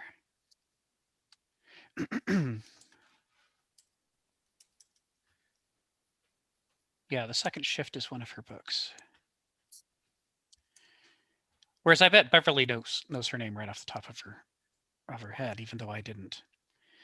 But it's changing, though. I have to say it's changing. The next generation, the 20-somethings, 30-somethings, I see those young men behaving much, much differently than my father did. Yeah. Or even their fathers did. I think I have to disagree. Go I ahead. saw this documentary. It's called The Mask You Wear, and it's about growing up male in America right now. And the toxicity, especially like if you take teams and some of the coaches teach young men, when men are in group, they can be pretty disgusting. Yeah. And to win at any cost. And I really recommend that documentary. What's the name of it? The Mask You Live In, or something like that. The Mask You Wear, maybe. It's about growing up top, male in America right now. And it's really a tough thing. And I was talking to one of my friends, and she was saying that Iron Man is really Trump. So some of our superheroes. Yeah. Okay, so you got it. Well, you could see this with the big split in this generation between the incels who call themselves involuntarily celibate, like they believe sex is owed to them and relationships are owed to them, and the ones who are actually making the changes in their behavior. There's a huge direction going on. The ones who insist that they ought to have the right to live in a traditional way, i.e. having women slave for them at home, and then can't seem to find women who want to go along with this and think it's not fair, and they rail against the world and get violent, versus the ones who are able to change and to say, you know what, I'm going to do more than take out the garbage once a week. When maybe I need to, do the dishes and cook some meals and find a better balance. There were a lot more men at the White House. I mean, at the Congress, when they invaded. A lot more men than women. That could have been potential victims of toxic masculinity and violence, you're saying? Yeah, right. Especially when they're in groups. Everyone is worse in groups. Yeah. Yeah, so this will be interesting. Go ahead, Sharon. I want to just say, in the college campus, they're pledging for these fraternities. That's where I think male masculinity, and I don't know about females. I just had a son, and he elected not to join his fraternity because he says, I don't want to do that. I just don't see the point of doing any of that. But I think if you see the deaths that come from drinking and binging and irresponsible behavior, that's where I think undeveloped or developing testosterone becomes really toxic. Yeah. Yeah. Because it becomes destructive.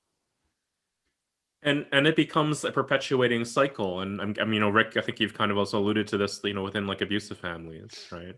That's right. Like this becomes something that pass kind of it on. Yeah. We want to hear from Joseph. I'm picking on you, Joseph. I have a lot of thoughts on this, as to and I'm trying to gather them. I mean, to think about how we essentially treat women and our relationship with women and our expectations with women. I think that you're going to see like kind of groups and almost cults evolve that actually treat women poorly.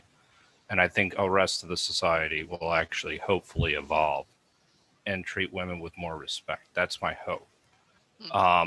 But that being said, I still think that there are more obstacles for women than there are for men in a number of ways. You know, even if you have a child and you have to take time off and things along those lines.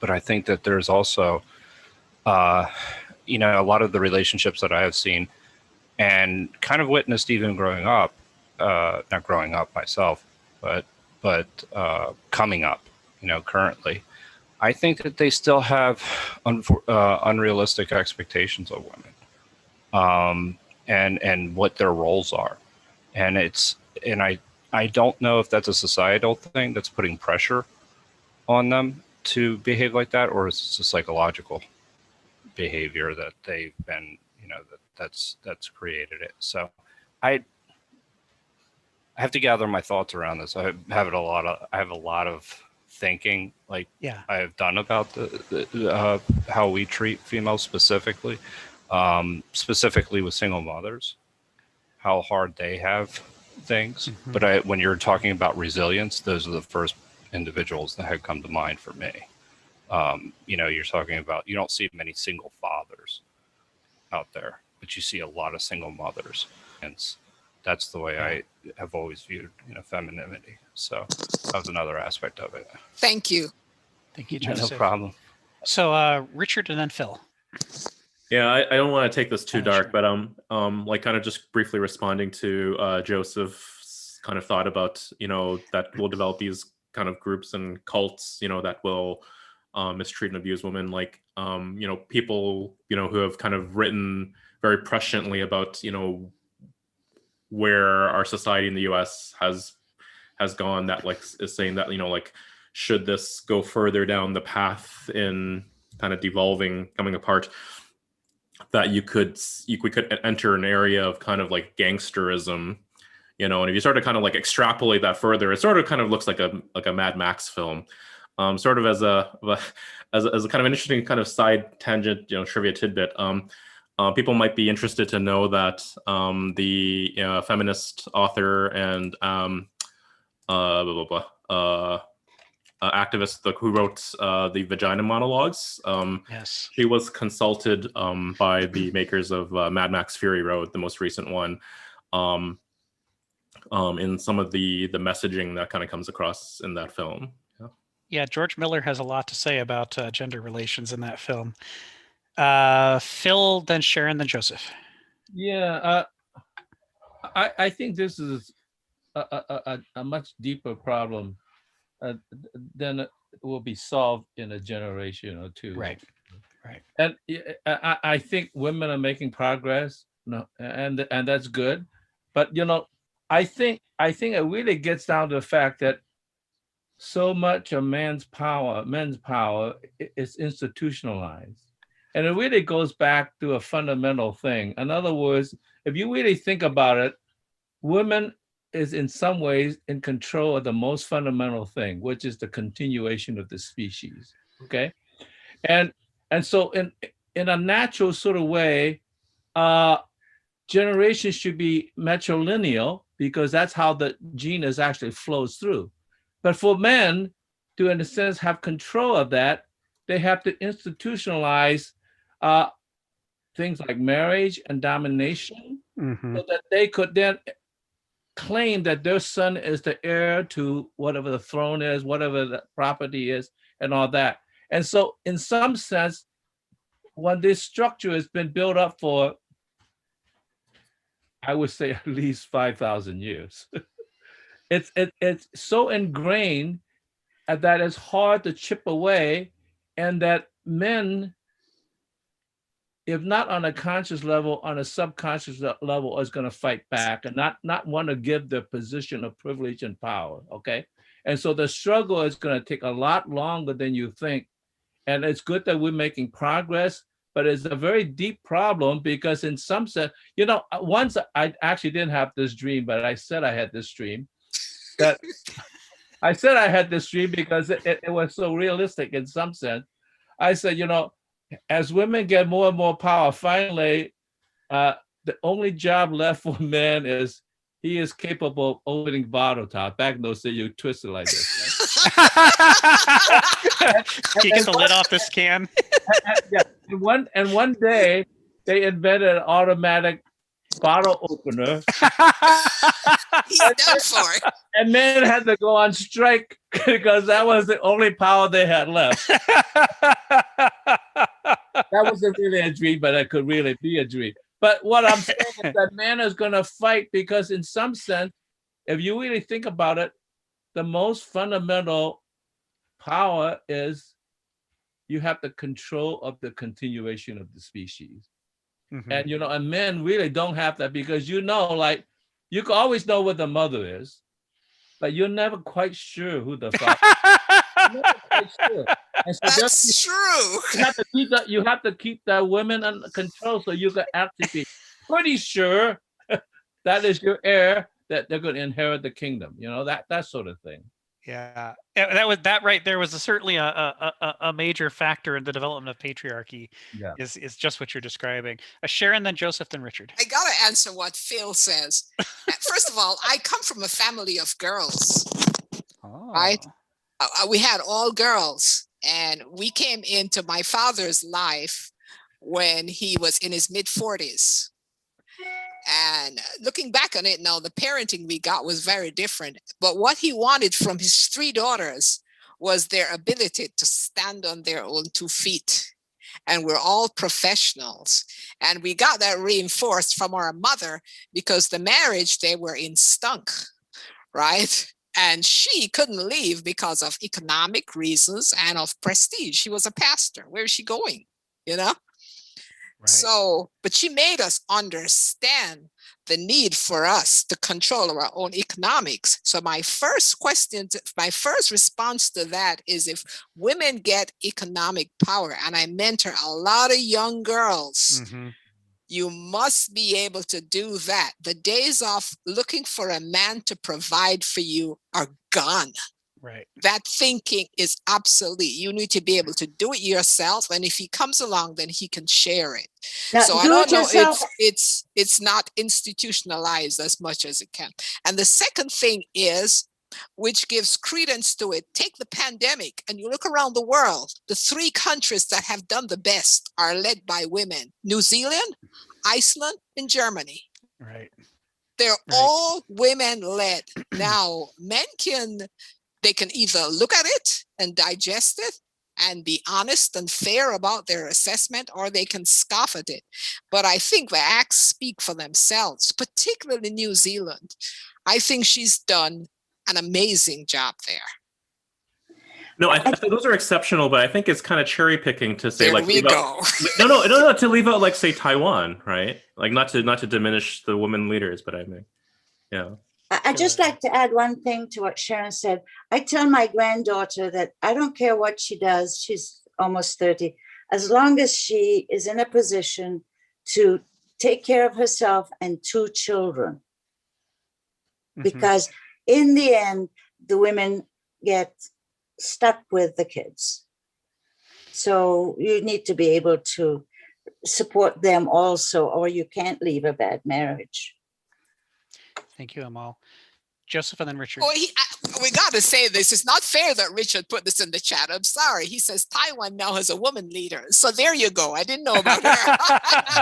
That's right. I'm just saying. I'm saying, like, there could exist a country that has a male leader that is doing okay. You can't get to put that in the chat, Richard. No. I will freely admit I made a mistake. But separately, whether Taiwan has a male leader or a female leader, I'm happy that they're doing well in coping, with the pandemic.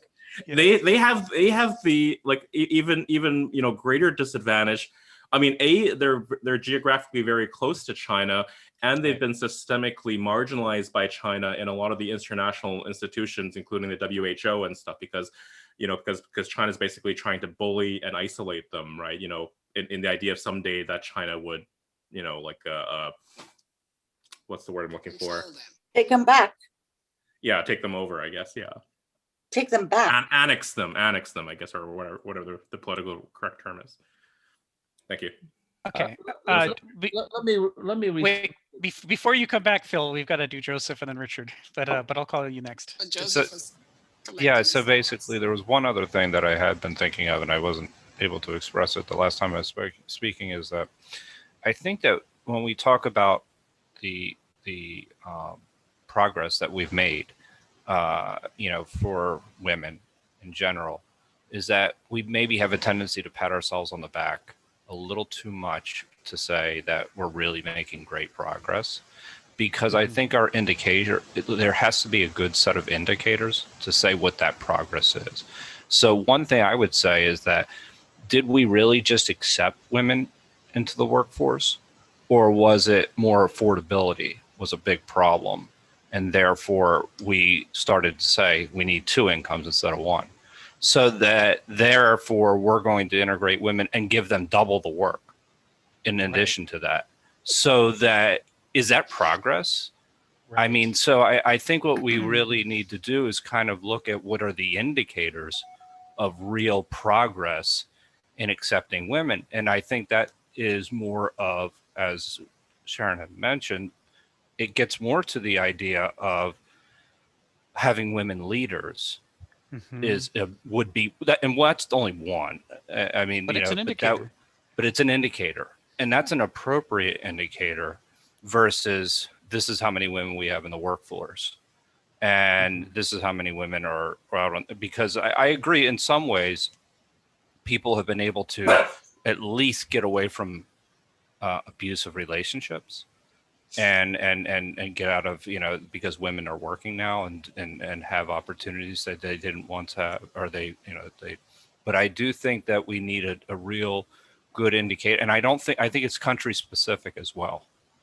I really do. I think that we in the United States have a lot more to overcome than some of the other countries, which is probably why we haven't had a woman president yet.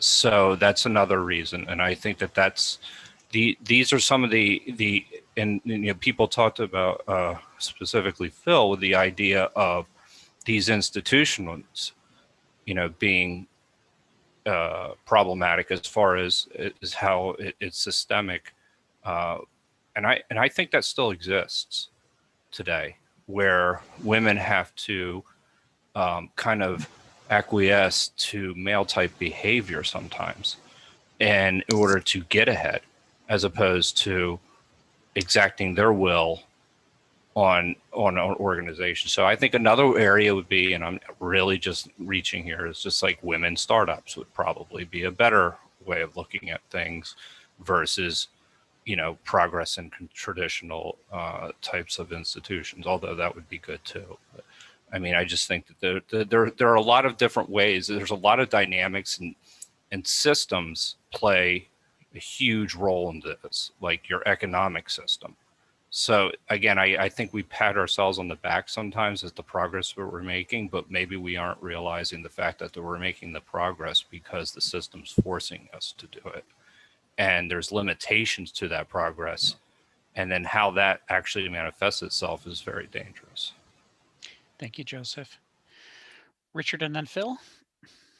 Yeah, just a quick comment to no, Joseph, that's a really, really good point. Although we must still be very aware that currently there's still a lot of women in abusive relationships, and structurally and economically they're dependent on their abuser. It's only recently in the last few years I've realized that banks have begun to remove some of the obstacles to creating your own account, even that don't require, say, a mailing address, since you're not in where you normally receive your mail. You're in a shelter somewhere. So those are the kind of things that they're starting to realize. And even then, I'm not sure that's very widespread yet. Hopefully I'm wrong, but I could. I also kind of want to allude to if you when someday we're able to travel again, if you ever get a chance to go to Vietnam, I strongly recommend visiting the Vietnamese Women's Museum in Hanoi, which it was very eye-opening on many levels. I mean, like, you read about these stories of, say, there's like a teenage girl you kind of like briefly analogize as like kind of a Vietnam's like Joan of Arc, like she's like 15 and 16 and like leading. But even just like like there were lots of women that were basically smuggling documents and against this invading occupying army. Like they were sneaking documents like in their garments, like in between layers of their garments, and just like there were women that were basically running the trucks and the supply lines. And then you also find out about some of these like the smaller ethnic groups, which they actually have like matrilineal societies, which are quite interesting. And like this is something like I only think I would see in like a Star Trek or some sort of speculative fiction type episode. It's like where like the family I'm from is extremely patriarchal, and just in Chinese culture, it's very much like that's why you see like women like female like little girls being euthanized, like babies being euthanized in China, right? Because like the child is given away to the groom's family, right? And then like later on in terms of like like old age care and stuff like that, like they take care of the the groom's parents, like that's more of a duty that maybe like that has supersedence. I mean, like it's it's not hard and fast, but like then like that's sort of as a patriarchal thing. But like this is sort of reversed in that like it's interesting in that like the son, like sort of like this, or like the son would be actually would go to the woman's family, and it's kind of interesting just to kind of see like very different, like, and actually the women were courting, like would be bringing dowries and whatnot, and like and doing the proposal. It's kind of interesting, though. I do want to kind of contrast that, like I think someone made a really good point, I can't remember who it was, but like sometimes in speculative fiction or whatnot, to kind of expand our horizons or our perspectives, like are we actually seeing a actual feminist or matrilineal society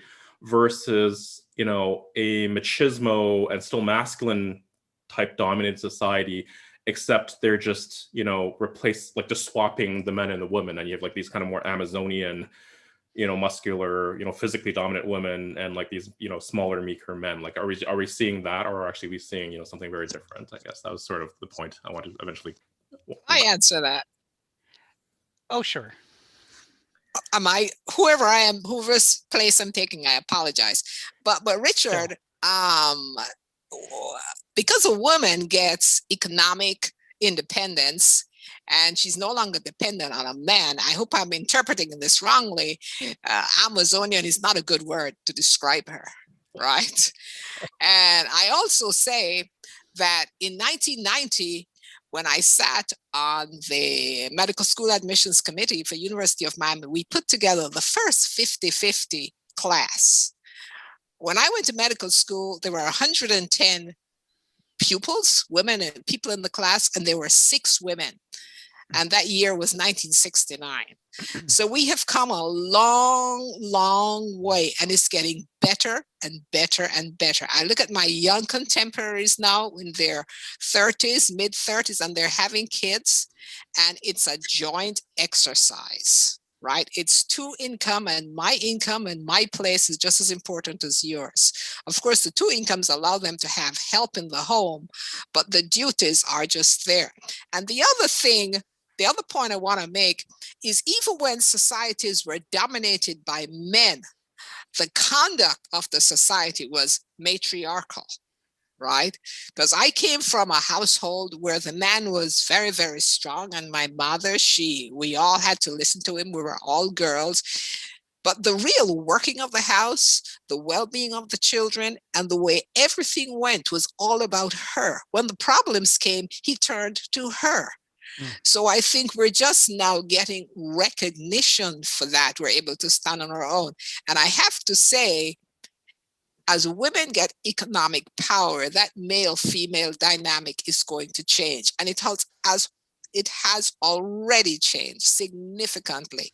And I'm at the closer to the end of my years, but I can see it in my younger colleagues. Can I just add, because I'm much older than you, when I went to Stanford, there was a quota, undergraduate, 1 girl for every 7 boys. Yes. You couldn't even get in. When I tried to go to medical school, they would not even take my application because I had children. And it didn't matter that I had children and went and graduated with children, you know? The other thing about credit, I could not get credit as a woman, period. My ex-husband could sell our house without my signature. Right. I went to a lawyer to try and get a divorce. He refused to take my case because, I mean, he was a good guy. He said, because you can't support yourself. So things are much better, but it's still sad that there has to be this sort of put downing, women and men putting each other down in some way. Even in the article that we're reading, I find it really insulting to men. To men? Yes. Okay, that's all right. They can handle it. All. Phil, patient Phil. Finally, yes. Sorry, Phil. So in this group, women does have the power. Let me say this. Let me say this. I think women are making tremendous progress, and I think Sharon put it right. The economic power that's gaining is making a tremendous difference, and it's simply a matter of time. I'm just saying the manifold of so many institutions that are patriarchal, it's going to take longer than you would like. That's all I'm saying. The irony in this is that the greed of capitalism was so pronounced starting after the war that, in a sense, by exploiting the regular middle class and common workers, in some sense, it forced women to have to go to work. Right. And therefore, the extreme capitalism has, in a sense, undermined its own stability by undercutting this, and therefore, in a sense, liberating women, which is going to rebel against this whole thing. I mean, so that's one side. The side, however, that I'm worried about is that when you have institution after institution that are still dominating the media in some form, okay? And the problem in the media is the way human beings are it's narrated by a kind of storytelling that could reconstruct a reality. Yes. And the way the media is now becoming so good at creating this simulacrum of reality, then in a sense, it's going to be more difficult to, in a sense, see through that and see what the real reality is. And I think that's going to be the struggle between the ability for the dominant force to construct a simulacrum that's going to pull our attention away from the reality that's happening. But women are making progress, and I am for women making progress. I want to be clear about that.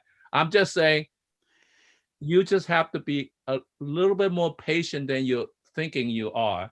It's simply a matter of time this is going to happen, okay? That's all I'm saying. It's simply a matter of time. It will happen. Thank you, Phil. Marianne, and then I'd like to go back to the text. Yes. Oh, I was going to go back to the text. Oh, great. So men delude themselves to think they can make themselves rational according to everyday hubris of money and economy. And I think that's true for women too. I think our status of economy, that the wealthy is this kind of chosen people, drives me right up the wall. And he goes on to say it feeds imbalances and dementias. And I think that's also true. I think that men, to get some sense of freedom, have to have a big range of emotions, not just anger. Mm-hmm. There are so many more nuanced emotions, and the better you understand the nuances of emotion, the more balanced you will be. Right.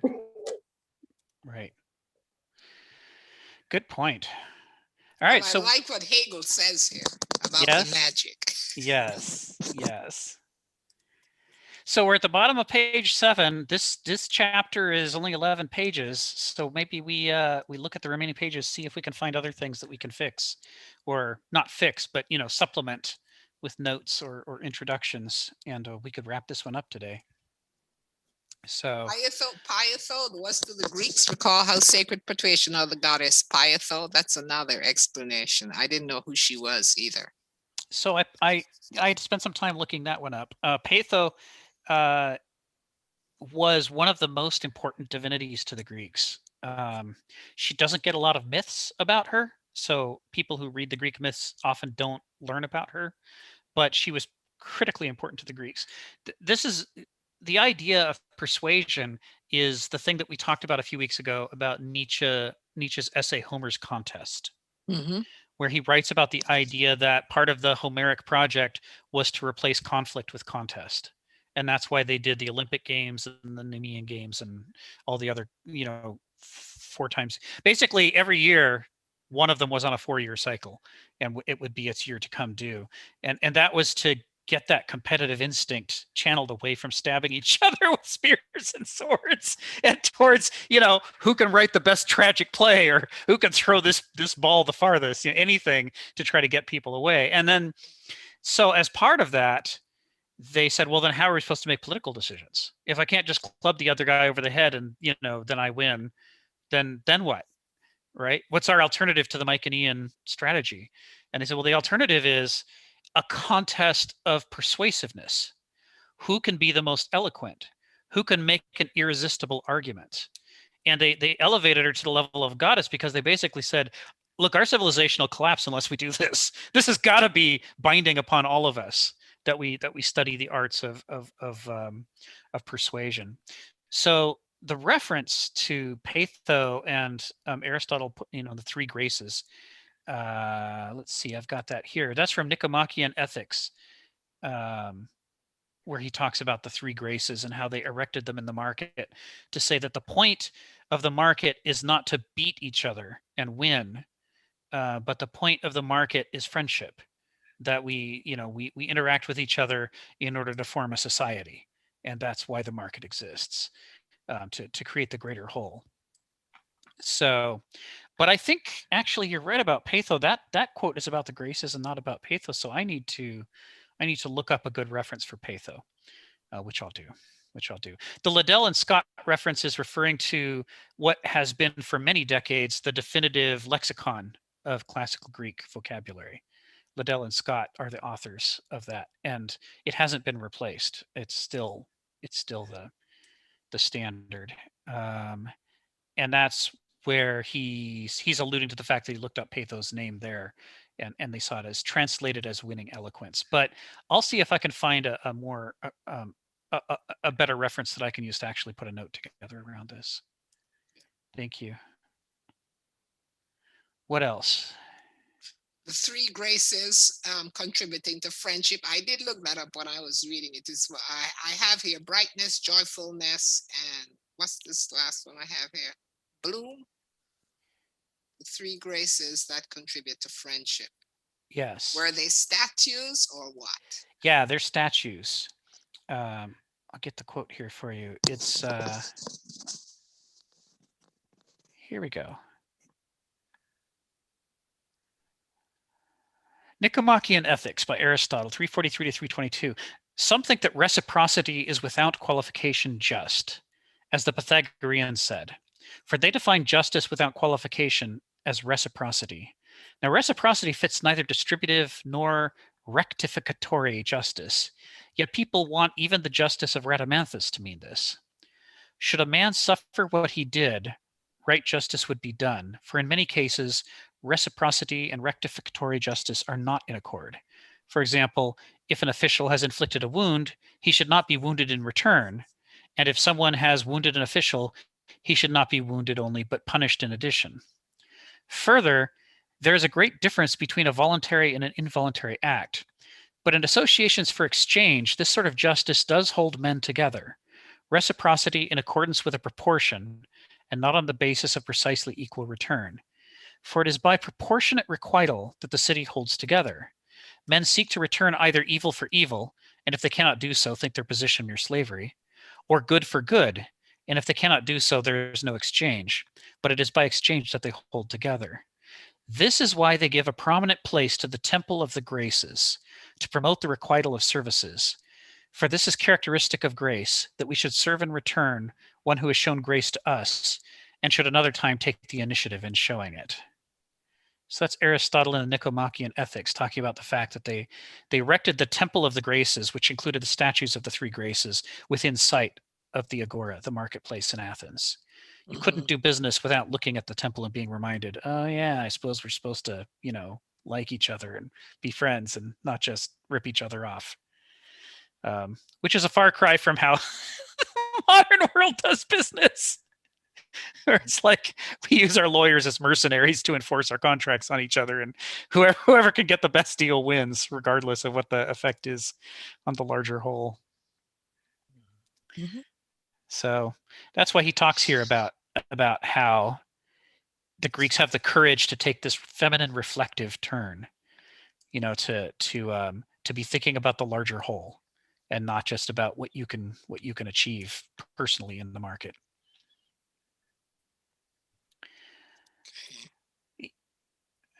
Okay, page 8. What do we got? Faust. I love Faust. I don't know if you want to get with his Mephistopheles. I don't know if we need to explain any of that. I did an extended quote from Mephistopheles from Faust in the notes to talk about this. But yeah, we're living Faustian bargains, so it's easy to understand. Right, that's right. It's like this is what the world is, right? And this is him taking another whack at the Verstand lifestyle, the Banausic lifestyle, right? He's saying, intrinsic to abstracting yourself from your immersive nature that you're born into is this notion that we imagine we can make a perfect world if only we can abstract and systematize ourselves enough. That mechanizing instinct in us to try to kind of over systematize, overthink, over rationalize, reduce everything down to just the properties that we've decided are relevant. Like, how much money do you have? So yes, that by its very concept, uncaring life is not worth living. That is an interesting reference because in Plato, he quotes Socrates as saying the unexamined life is not worth living. And what Kenneth Smith is doing here is rebutting Plato and Socrates and saying, well, as important as examining yourself is, as Gnothe Seauton is, it's really the uncaring life that's not worth living. If you don't care about anybody else, what is your point even? Why should anybody care about you? You're just like, we can't bring ourselves to care about you if you won't care about anyone else. There's this reciprocity of love that makes it possible to care about justice and ethics and creating a greater whole. But if all you've got is self-examination in an intellectual Verstand way without that bonus of love and compassion, it's just not enough. Socrates' assertion is inadequate. It's too intellectualized. Marianne, you got your hand up. This is another part that I love. You see how things go in a power-mad world that cannot live with its autonomy and incurable mystery of the self-steering soul. I really wish that for my grandson, that he becomes a self-steering soul. Just love that. Yes. That's higher up on page 8. Yes, in the second paragraph. People struggle with this even today. Parents struggle with this all the time. There's this idea that we can construct a child. If we just discipline them enough and organize their life enough and schedule it to a fare thee well, we can compel them to come out according to our design for them. And of course, what experienced parents learn is that it's quite the contrary, that there is a whole bunch about who the person becomes that was always in them from the beginning. And the best thing you can do is get out of their way and sort of help them to unfold in a safe way to become who they're already going to become. That there's I guess self-steering is something that I should highlight and put a note on, because the Greeks thought that one of the primal characteristics of an Aristos was autarkia. Autarkia. That's from Otto. So I'll put that in the chat. Autarchia. Autarkia. And it means auto-archai. That your ruling principles are yourself. That you get yourself under control and you be in charge of yourself. Like slavery is the opposite of autarkia. Somebody else decides what you do. Okay. So it is a more specific form than freedom. When we talk about freedom, it implies that merely escaping bondage is enough. But it's possible to escape bondage and yet not rule yourself. You can live in chaos. And to the Greeks, the important thing was to rule yourself, to actually get a handle on yourself and who you are. And this goes hand in hand with the discussion we had a couple of weeks ago about ethos anthropoi daimon, character's fate, and how you have to cultivate yourself to become somebody, or else you end up just being a symptom of whatever you were born with. So the Greeks thought over and over and over and over about autarkia. It was like one of their most important values. And it means self-steering. And of course, the reference to self-steering here also then alludes to Heraclitus when he says wisdom is to know how all things are steered through all things. What is it that makes things combine the way they do in nature to unfold into the order that we see? And Heraclitus expresses that as this notion of steering which things are going to intersect so that there's a creative blossom at that point that creates the tree or the river or whatever it is that we're questioning. And so there is this idea that by self-steering, part of what we're steering is not just moving ourselves from place to place, but we're steering our own transformation and the unfolding of our successive generations of who we're going to become through this process of autarkia.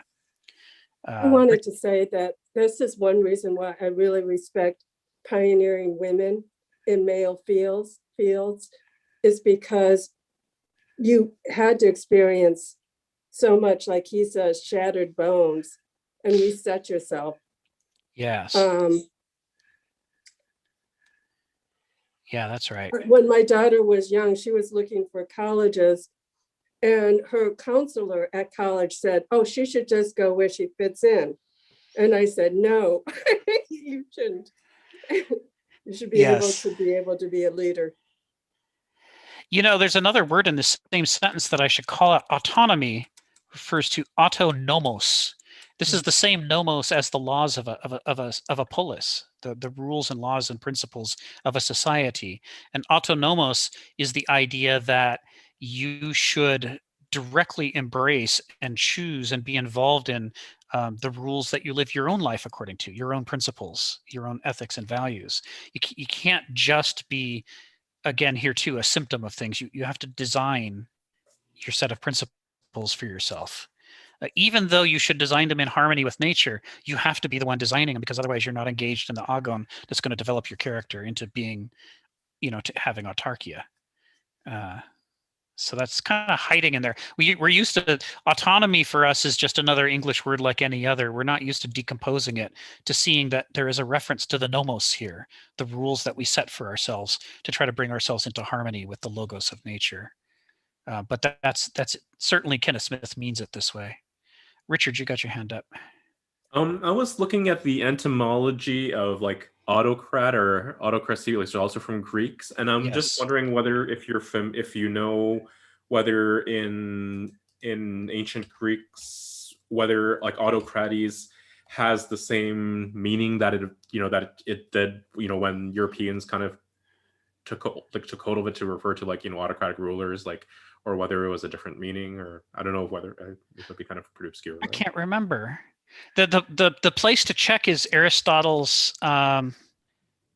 Athenian constitution, where he lays out the 6 core forms of government and the other peripheral ones, because in there he sets up the one, the few, and the many as the ruling councils, and describes the good form and the bad form of each. That's where you get the bad form of democracy versus the good form of democracy.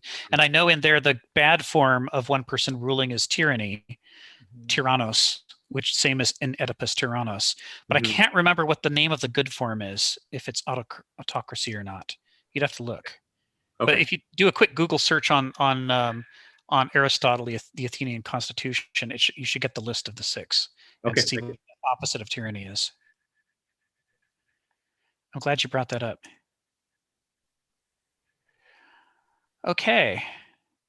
So, part of what he's talking about here when he talks about the fresh life having to unfold for better or worse according to its own secret laws.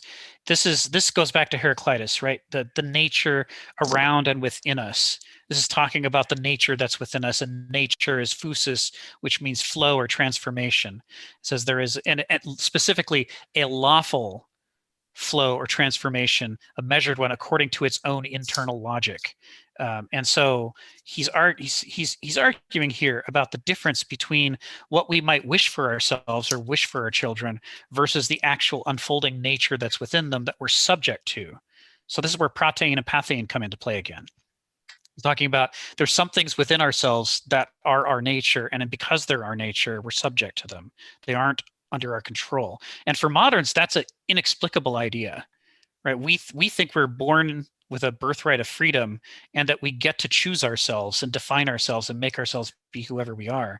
But what the Greeks are saying, and what Kenneth Smith is saying, is that actually we contain nature, and that nature has to be explored and discovered just like the nature outside of ourselves. And we're going to find that some of it is malleable, and other parts we're just going to have to live with and work and compensate for and work around, because they're structural features that we can't do anything about. And so this process of relating to the self, not just through fiat, but also through accommodation and discovery, it can be difficult for moderns to fully read this. But that's what he's talking about here.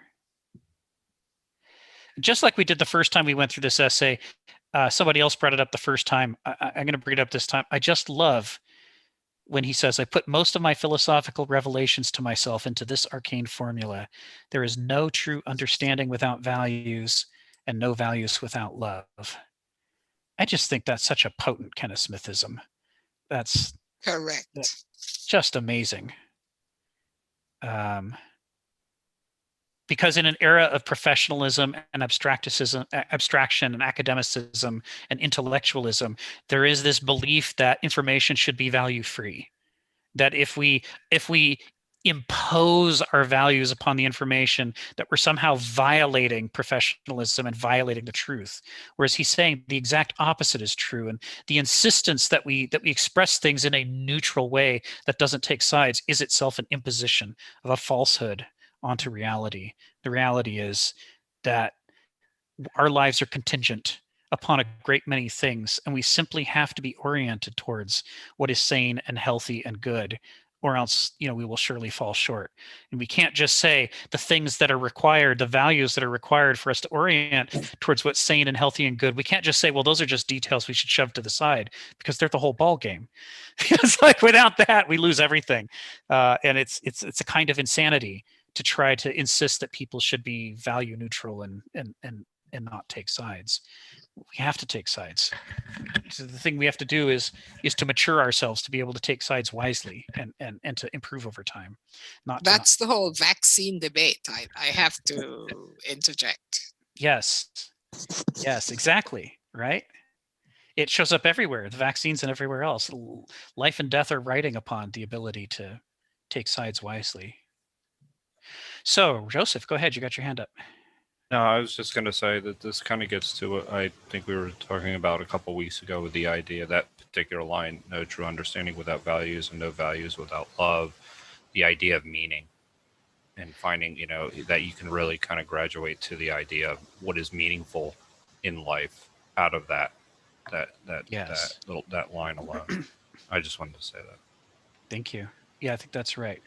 In fact, I'm going to highlight that and say there's surely we have to develop some notes or intro around this. If it's his core arcane formula, it can't pass unremarked, right? It's just it's too important. Because too many times these conflicting values that we have sometimes, that it's not just a value, but add love into that, and that actually kind of reconciles the two. Sometimes, so that's what makes it kind of much more of I don't know, flows better. That's my opinion. Thank you, Marianne, and then Phil. Oh, I'm unmuted. There is this kind of spiritual teacher whose name's Jamal, and I can't pronounce his mess. He's kind of like a Sufi kind of guy.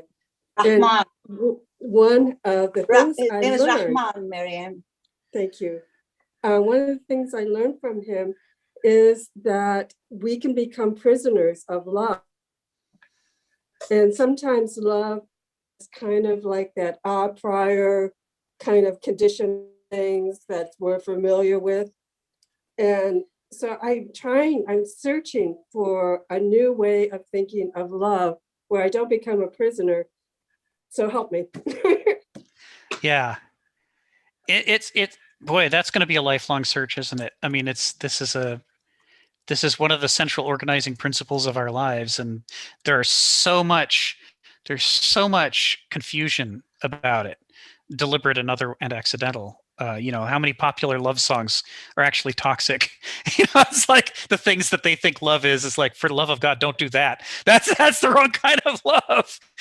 It's going to be a lifelong struggle. On the fire and tell me why you're leaving me.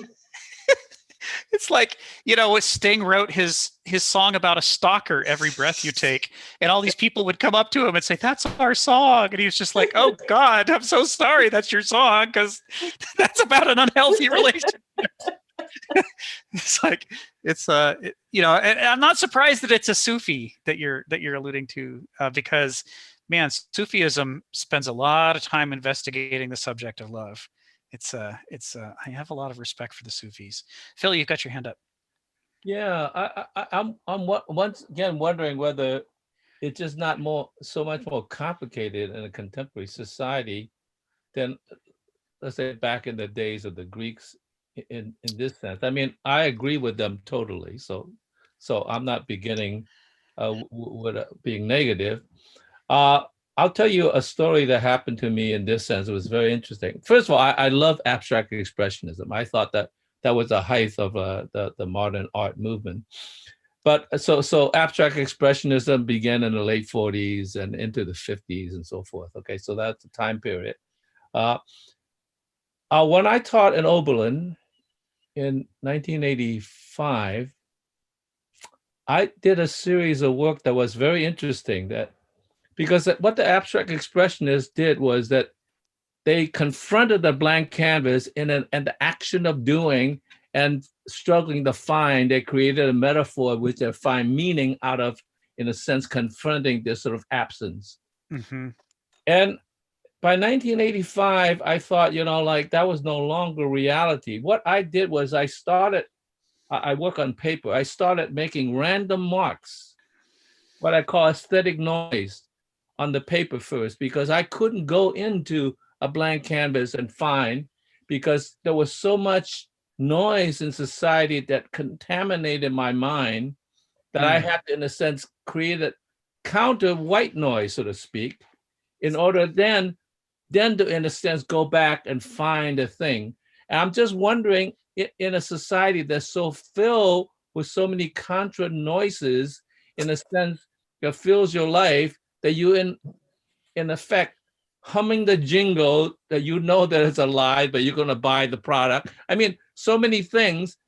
So I wonder to what degree then you have to adapt my strategy, except even more intense, because now like 20, 30 years, 35 years later, like that to even begin at the beginning, you have to, in a sense, deconstruct what is already before you could even begin.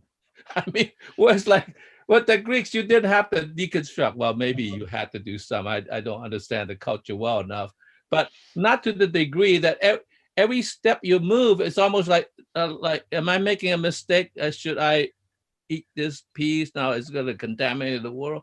I mean, it's like at some point you got to a point where it's like, you know, you just can't deal with so many decisions that are weighing on you that you don't even know what you should do. I mean, that's what I'm saying, the complexity that we're dealing with.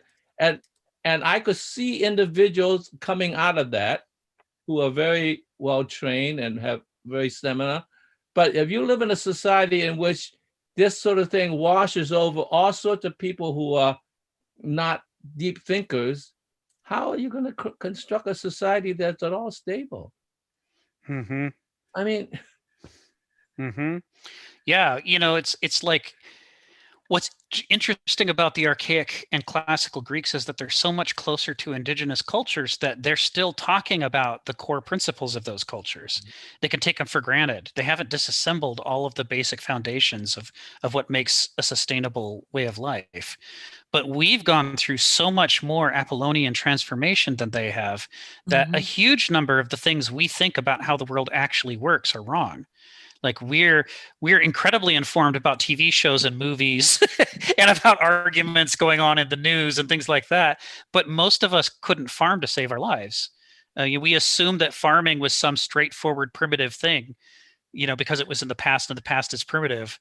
But, you know, you start watching shows like Edwardian Farm or Victorian Farm, Tudor Monastic Farm, you know, where these historians recreate what it was actually like to live that way. And you discover they knew an incredible amount. These medieval people that we brush off as primitive ignorance, they were incredibly well educated. They had an ability to generate technology from the raw materials around them. You know, they made the tools they needed. They made the tools to make the tools. You know, there's one of the episodes where they have this old burnt out place that used to be a forge. And they're like, well, we need to be able to forge metal tools, but first we have to build a forge. And so they have to go through the process of making bricks. You know, it's like, how do you make bricks? And we are all like, well, some guy just does that. It's some old primitive thing people have been doing forever. Turns out it's really hard to make bricks. You have to know a lot. And it's a craft like any other that there's, you know, ignorant levels and mastery levels and all that. You have to go through all that just to get to the process, to get to the starting gate, to where you could begin forging things in a forge. And then, of course, blacksmithing is its own set of skills. And so what you discover is that the things required for life are really amazing and sophisticated, and that these people had a huge amount of knowledge and expertise. And we don't have any of that. It's like most of us don't know the first thing about any of that. And if we were just like dumped out in the middle of nowhere and were expected to do that, we couldn't pull it off. So... Richard, you got your wait till tomorrow. Oh, we want to mute. Oh, okay. Mute, maybe. There we go. Okay. Just a quick question for Phil. Like, when you say deconstruct, like, is that in a specific reference to like post-structuralism and Derrida, or is just in like a roughly, yes. Okay. So you were meaning that you were meaning to kind of like have refer to that. Okay, just clarifying. That's all. Thank you. So in the text at the bottom of page 8 and the first paragraph of page 9, you know, he brings up one of the most uncomfortable things about modern life when he says, children require of us the unthinkable, that we weigh whether we have helped to form a world worth living in for them.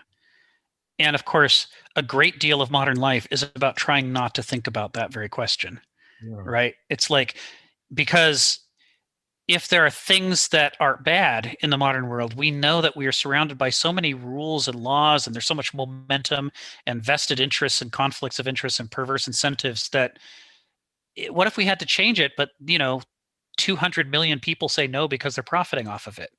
Like the petroleum industry profiting off of climate destabilization. They're like, well, I think we're wrecking everything, but we can't stop because we have to make money. And, you know, there is this sense of being inside of an enormous juggernaut that is going to do what it's going to do regardless of what we choose. And that makes us not really want to think about the question of, is this good to bring children into? And if it's not, how are we going to change it into something that would be good to bring them into? What would that ask of us? Can we make a living while simultaneously making the changes that are required to make it worth living in? This is pretty much strikes right towards the core of the modern condition, some of our greatest angst and anxiety as parents. He doesn't deal in small change, this philosopher. But Sharon, you got a comment? yeah, I tend to not struggle with that question. I believe that when you're here as a human being, you make the very best of whatever circumstances that exists. And I think you are equipped. You come equipped. So most people do. Not everybody is born with the same opportunity now. So let me clarify that. And so as an adult, I think you're putting additional stress on yourself when you're saying, if you're going to leave a world that's worth for them to live in. And that's a very loaded question. What's worth? And the world is constantly changing. Now, I don't think that we should willfully destroy it, like dump gallons of oil into the ocean all the time. But I think within limits to torment ourselves by that question, because it is a torment, because there is absolutely nothing you can do, because humanity is so wide and so diverse. You bring a child in here, you equip him to the very best you can, and then you hope that he makes the very best of the challenges that he has. But I think to worry about whether or not we're leaving a world that he can live in is counterproductive. That's just my opinion. Thank you, Sharon. Marianne, go ahead. I think about the Nuremberg trials, and I think that sometimes you're asked to do a job that's immoral. And I think of Bonhoeffer, who helped so many people. I think, Sharon, because I think you are a self-steering soul, and I love hearing your opinions. A lot of people aren't. You know? I think we have to. Oh, go ahead, Phil. I would like to respond to Sharon, because I've actually asked that question myself. I never had children. I didn't want children. I was a good uncle and all that. And for a period of time, I lived with a woman who, and I was willing to say, if you need to have children, I'm fine with adopting, because they're already here. And therefore, you do the best you can to take care of the situation as it was. I was fearful of actually bringing a child into this world, because I did not have enough confidence in myself to not only live out my life, but also live out in a way that I have enough external control to bring them up in a way that they could cope with the world in the future. So I actually have asked that question, and I've decided I wouldn't take that chance with another soul. But if they were here, I would be willing to do the work to help bring them up the best I could, because they're already here. What can you do? You can't just say, no, just to go ahead and disappear. Back to the womb. Yeah, right. Exactly. So that's a different, and to me, that showed that I'm not against children. I just didn't want to bring another one in because they didn't have a decision to make, right? And somebody else made a decision. They're here, and for whatever reason, they didn't have parents. I'll be willing to take that responsibility. But that was the compromise I made. So. Well, I respect that compromise, but I think if you decide, and I wanted more children than I have, I only have one, is because I believe in the universe. I believe in the goodness of things. I believe that if I put my effort into it, and some kids, I have lots of nieces and nephews, and not all of them turn out the way that I would like to see them, but I have to respect, just like you said, Rick, that's their choice. And that I have to give them space to live out the choices that they've made. And like I tell one of my nieces, when you're in pain, I will help you solve the pain, but I'm not going to be in pain with you because I could have seen the consequences coming. And all of that is the maturing of you as a human being and as a parent. There's that boundary between you and them. And if you're not ready to honor, like my son right now lives in Shanghai, very nerve-wracking, but he chooses to live there, right? Yeah, my lack of confidence, not only myself, my lack of confidence is in society and the world. In the process, I understand that, but I trusted the process, however I engaged it. Thank you. Joseph, you got your hand up? I just think a really important point in mentioning, and when you're talking about, going against systemic problems like we're in creating a world that's worth living in, I think that what Marianne had said with the idea of being a self-steering soul is very important, because that is questioning what is possible as opposed to just accepting what is. So it's and that's where you kind of get this, you can kind of graduate to the idea of how can this be different, and that's how you impact change. So you start by, if you bring a child into the world, is that you say that this is not all there is to what society is telling you is not all there is to life. It's not all about material things. It's not all about, things don't have to be this way. And then you have hopefully a set of values that then are instilled, and this actually gets to the point of values as well, are instilled in a child or a society that then people manage themselves towards something better.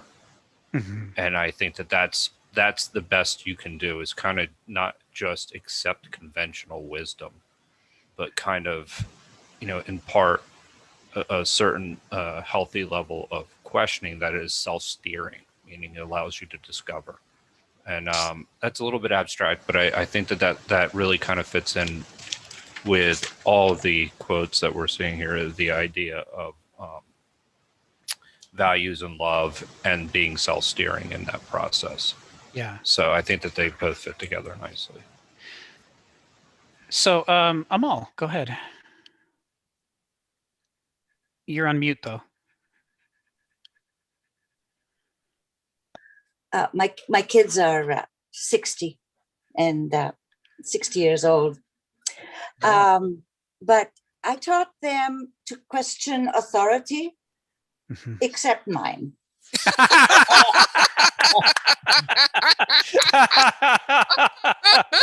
Very cool. Benevolent dictator. I know, you're a good philosopher king. That's, yeah. I love it. Hey, let's be practical. Yeah, thanks, Amal. Sharon, go ahead. Well, I just want to take us to the middle of page 9, where it says, human beings have in every crisis age the challenge of keeping their firmest grip on what is of utmost value. And I think we do that when we raise children. And the example he gives doesn't support our trend of conversation, but it says, like Kierkegaard's housewife trying to decide what to say from her burning house. I love that. They're choosing at last the fire tongs, the one thing that cannot have burned up.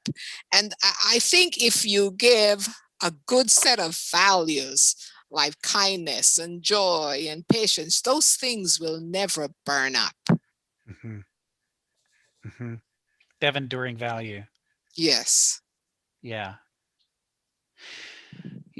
On page 10, I'm going to, given how close we are to the end, I'm going to skip over page 10 because even though there's some good stuff on it, he spent some time setting up what I think is the payoff on page 11. I feel like page 10 is a warm up. It's the swing, but the actual impact is at the top of page 11 when he starts the new paragraph, when he talks about realizing that we are subject to a terrible togetherness, and that war teaches us that, because we might have wanted to do something else, but the war intrudes. The activities of the people around us kind of intrudes and takes over. And the pandemic was like that. People choosing not to wear the masks, people choosing not to legislate solutions early in the crisis, has created this thing that we have to deal with now, whether we wanted to or not. And this is the terrible togetherness of, that we are not alone, that we have to look at the larger impact of what we all do together. The truth is the whole is a Hegel quote. I was wondering about that. It's from the Phenomenology of Geist.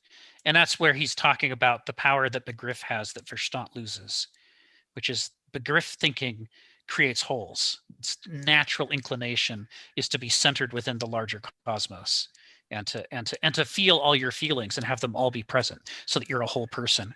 Whereas Verstand is about abstracting, and to abstract is to extract, which means you're taking pieces. Which means you're better at analysis than you are at synthesis when you do Verstand. You lose the ability to form wholes. And that means, that's why he says to abstract is to be in error, because you lose the whole, which means you lose the truth. So, this paragraph is some potent application of Hegel to the human condition in general. And it gets at the question of sort of what are the responsibilities and possibilities for a human being living within a culture that's busy tearing the world and itself to pieces.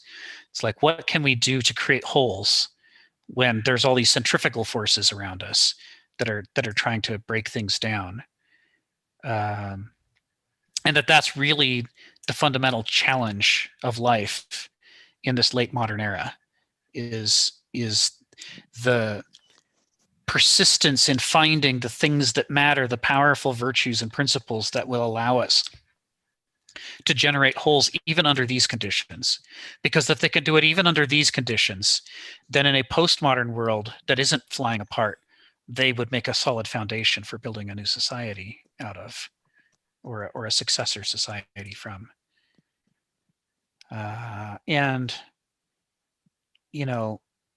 that last paragraph, this last one, comes to Sharon's point, where it talks about the fact that whether we're optimists or pessimists, ultimately we kind of come to terms with the fact that the children are going to have their own life. Mm-hmm. The best we can do is to prepare them for that. But then, it's not ultimately up to us what happens. It's up to them. They're the ones who are going to be interacting with the world and making their choices.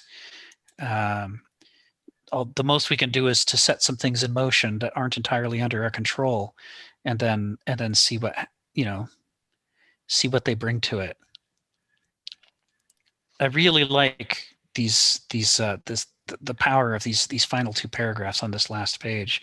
I had to look up the 36 Lakhmedvovniki of Judaism, the moral tuning forks. Yes. That reference comes from Borges, who is an author that Kenneth Smith quotes a lot, although frequently he'll just name him and move on, or he'll do like he does here, where he'll name the concept and then never actually say the name and move on. But it's from the Book of Imaginary Beings from 1969. And it goes like this. It's short. I'm going to read the whole thing because it's so potent, and he's cited it here for a reason. This is Borges. There are on earth, and always were, 36 righteous men whose mission is to justify the world before God. They are the Lamed Wufniks. They do not know each other and are very poor. If a man comes to the knowledge that he is a Lamed Wufnik, he immediately dies, and somebody else, perhaps in another part of the world, takes his place. Lamed Wufniks are, without knowing it, the secret pillars of the universe. Were it not for them, God would annihilate the whole of mankind. Unawares, they are our saviors. This mystical belief of the Jews can be found in the works of Max Brod. Its remote origin may be the 18th chapter of Genesis, where we read this verse. And the Lord said, if I find in Sodom 50 righteous within the city, then I will spare all the place for their sakes. the Muslims have an analogous person in the Kutub. So he likens them here in this final paragraph to moral tuning forks, intuitive spirits who are at home in the world and with their feelings, and are at home in justice and in righteousness and how you treat one another, such that the people who encounter them are able to learn what compassion is and what justice is and what principles are by observing them and seeing them in action and then saying, I want to be like that. I want to do what they did. And this whole thing is an oblique reference to a Greek concept we talked about before of the virtuoso, which is the idea that human beings need to cultivate virtue in order to create a just, sustainable society, but we can't directly perceive which virtues matter or how to reconcile them with each other when they conflict.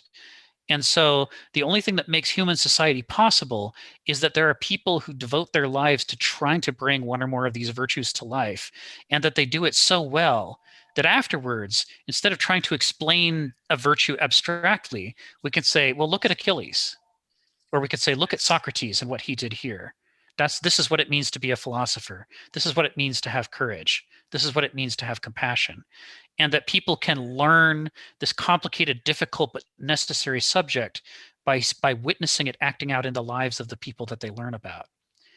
And this is part of the core of mythos culture, is the idea that the reason we need a mythos culture is that we need shared stories that teach us what honesty really looks like and what compassion really looks like in the form of characters, preferably historical characters who live that way and who we can all say, oh yeah, just like Spock, live long and prosper, right? We get a touch point that we can all come back to, and that we don't find ourselves all arguing over, whether it's just to treat people cruelly.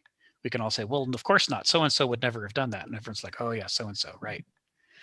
So he's sort of talking about that the Greeks had this hope that if they raised their children right through anthropoculture, some percentage of them would find their way towards becoming virtuosos and become the moral tuning forks for the rest of humanity. And then the rest of the culture would grow thereby. And we could say, well, now we can tell the story of Socrates and how he lived and how he chose to die. And that if that could happen with our own children, it would be a marvelous thing, a magical thing, but it's a necessary thing, but it's not entirely in our control. We sort of do what we can, and then they do what they can, and we cross our fingers and see what happens next.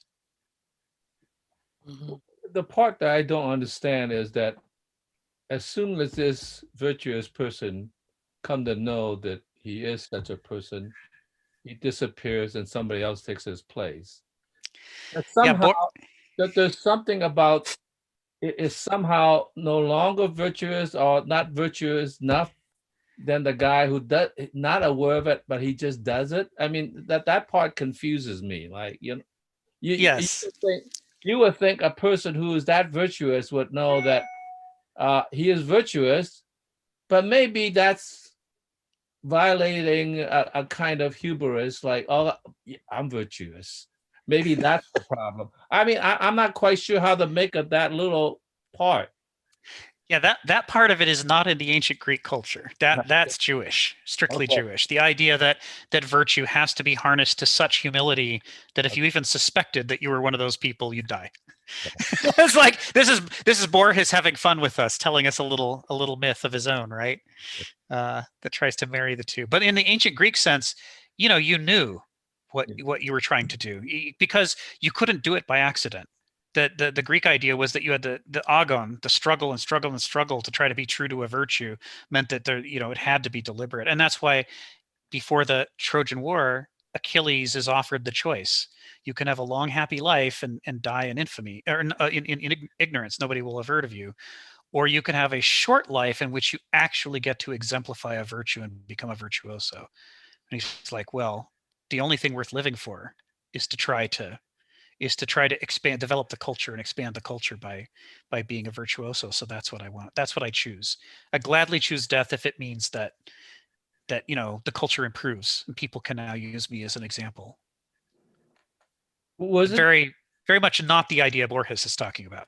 Was it true that I heard that when somebody visited Achilles in Hades, he actually took that back and he says, I should have become a farmer.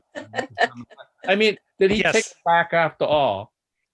Somebody wrote that. I can't remember if that's in the Odyssey or somewhere else, but one of the authors wrote it that way. Yes. Yes. But that's, part of what's interesting about the Greeks is the way that they comment on each other's myths and reinterpret their myths over time. So that's somebody having a little dialogue with the Iliad. Marianne, go ahead. You got your hand up. I'm looking up 36, and it might not be Greeks, but in there's a thing called gematria, and I looked it up, and I thought it was interesting because the light created by God on the first day of creation shone for exactly 36 hours. Aha. Nice. So there's a reference. Yeah, you see a lot in Jewish mysticism. There's a lot of exploration of trying to mathematize, Genesis and the emergence of the world, trying to show that there's some hidden pattern underneath it all, which was a similar preoccupation of the Greeks. They just didn't necessarily, other than the Pythagoreans, they didn't mathematize it all. But you see this later on with the Jewish tradition of the Kabbalah, the tree of life, where again they're trying to create a structure of virtues and principles that underlies everything.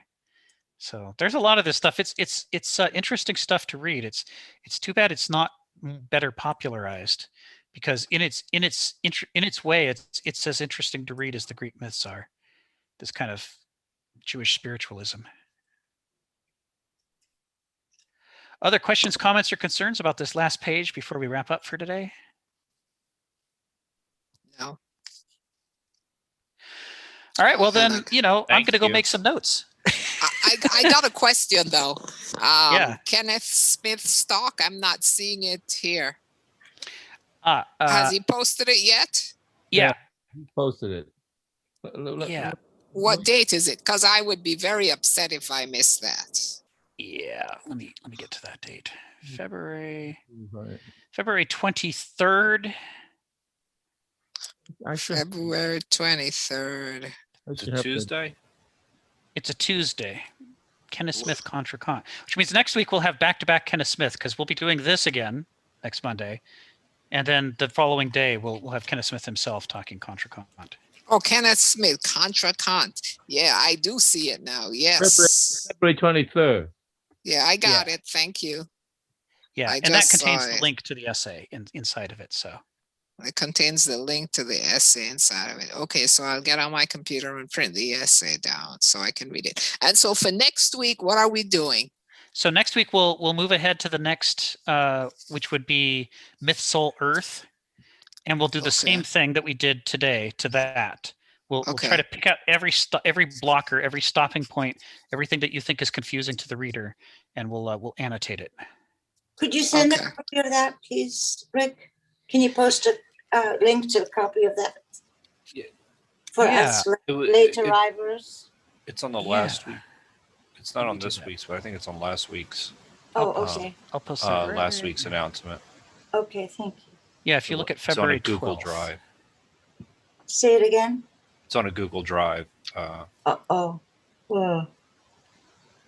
Here, I'll Okay, post thank it in you the guys. chat. There you go. Okay, thanks. Thank you.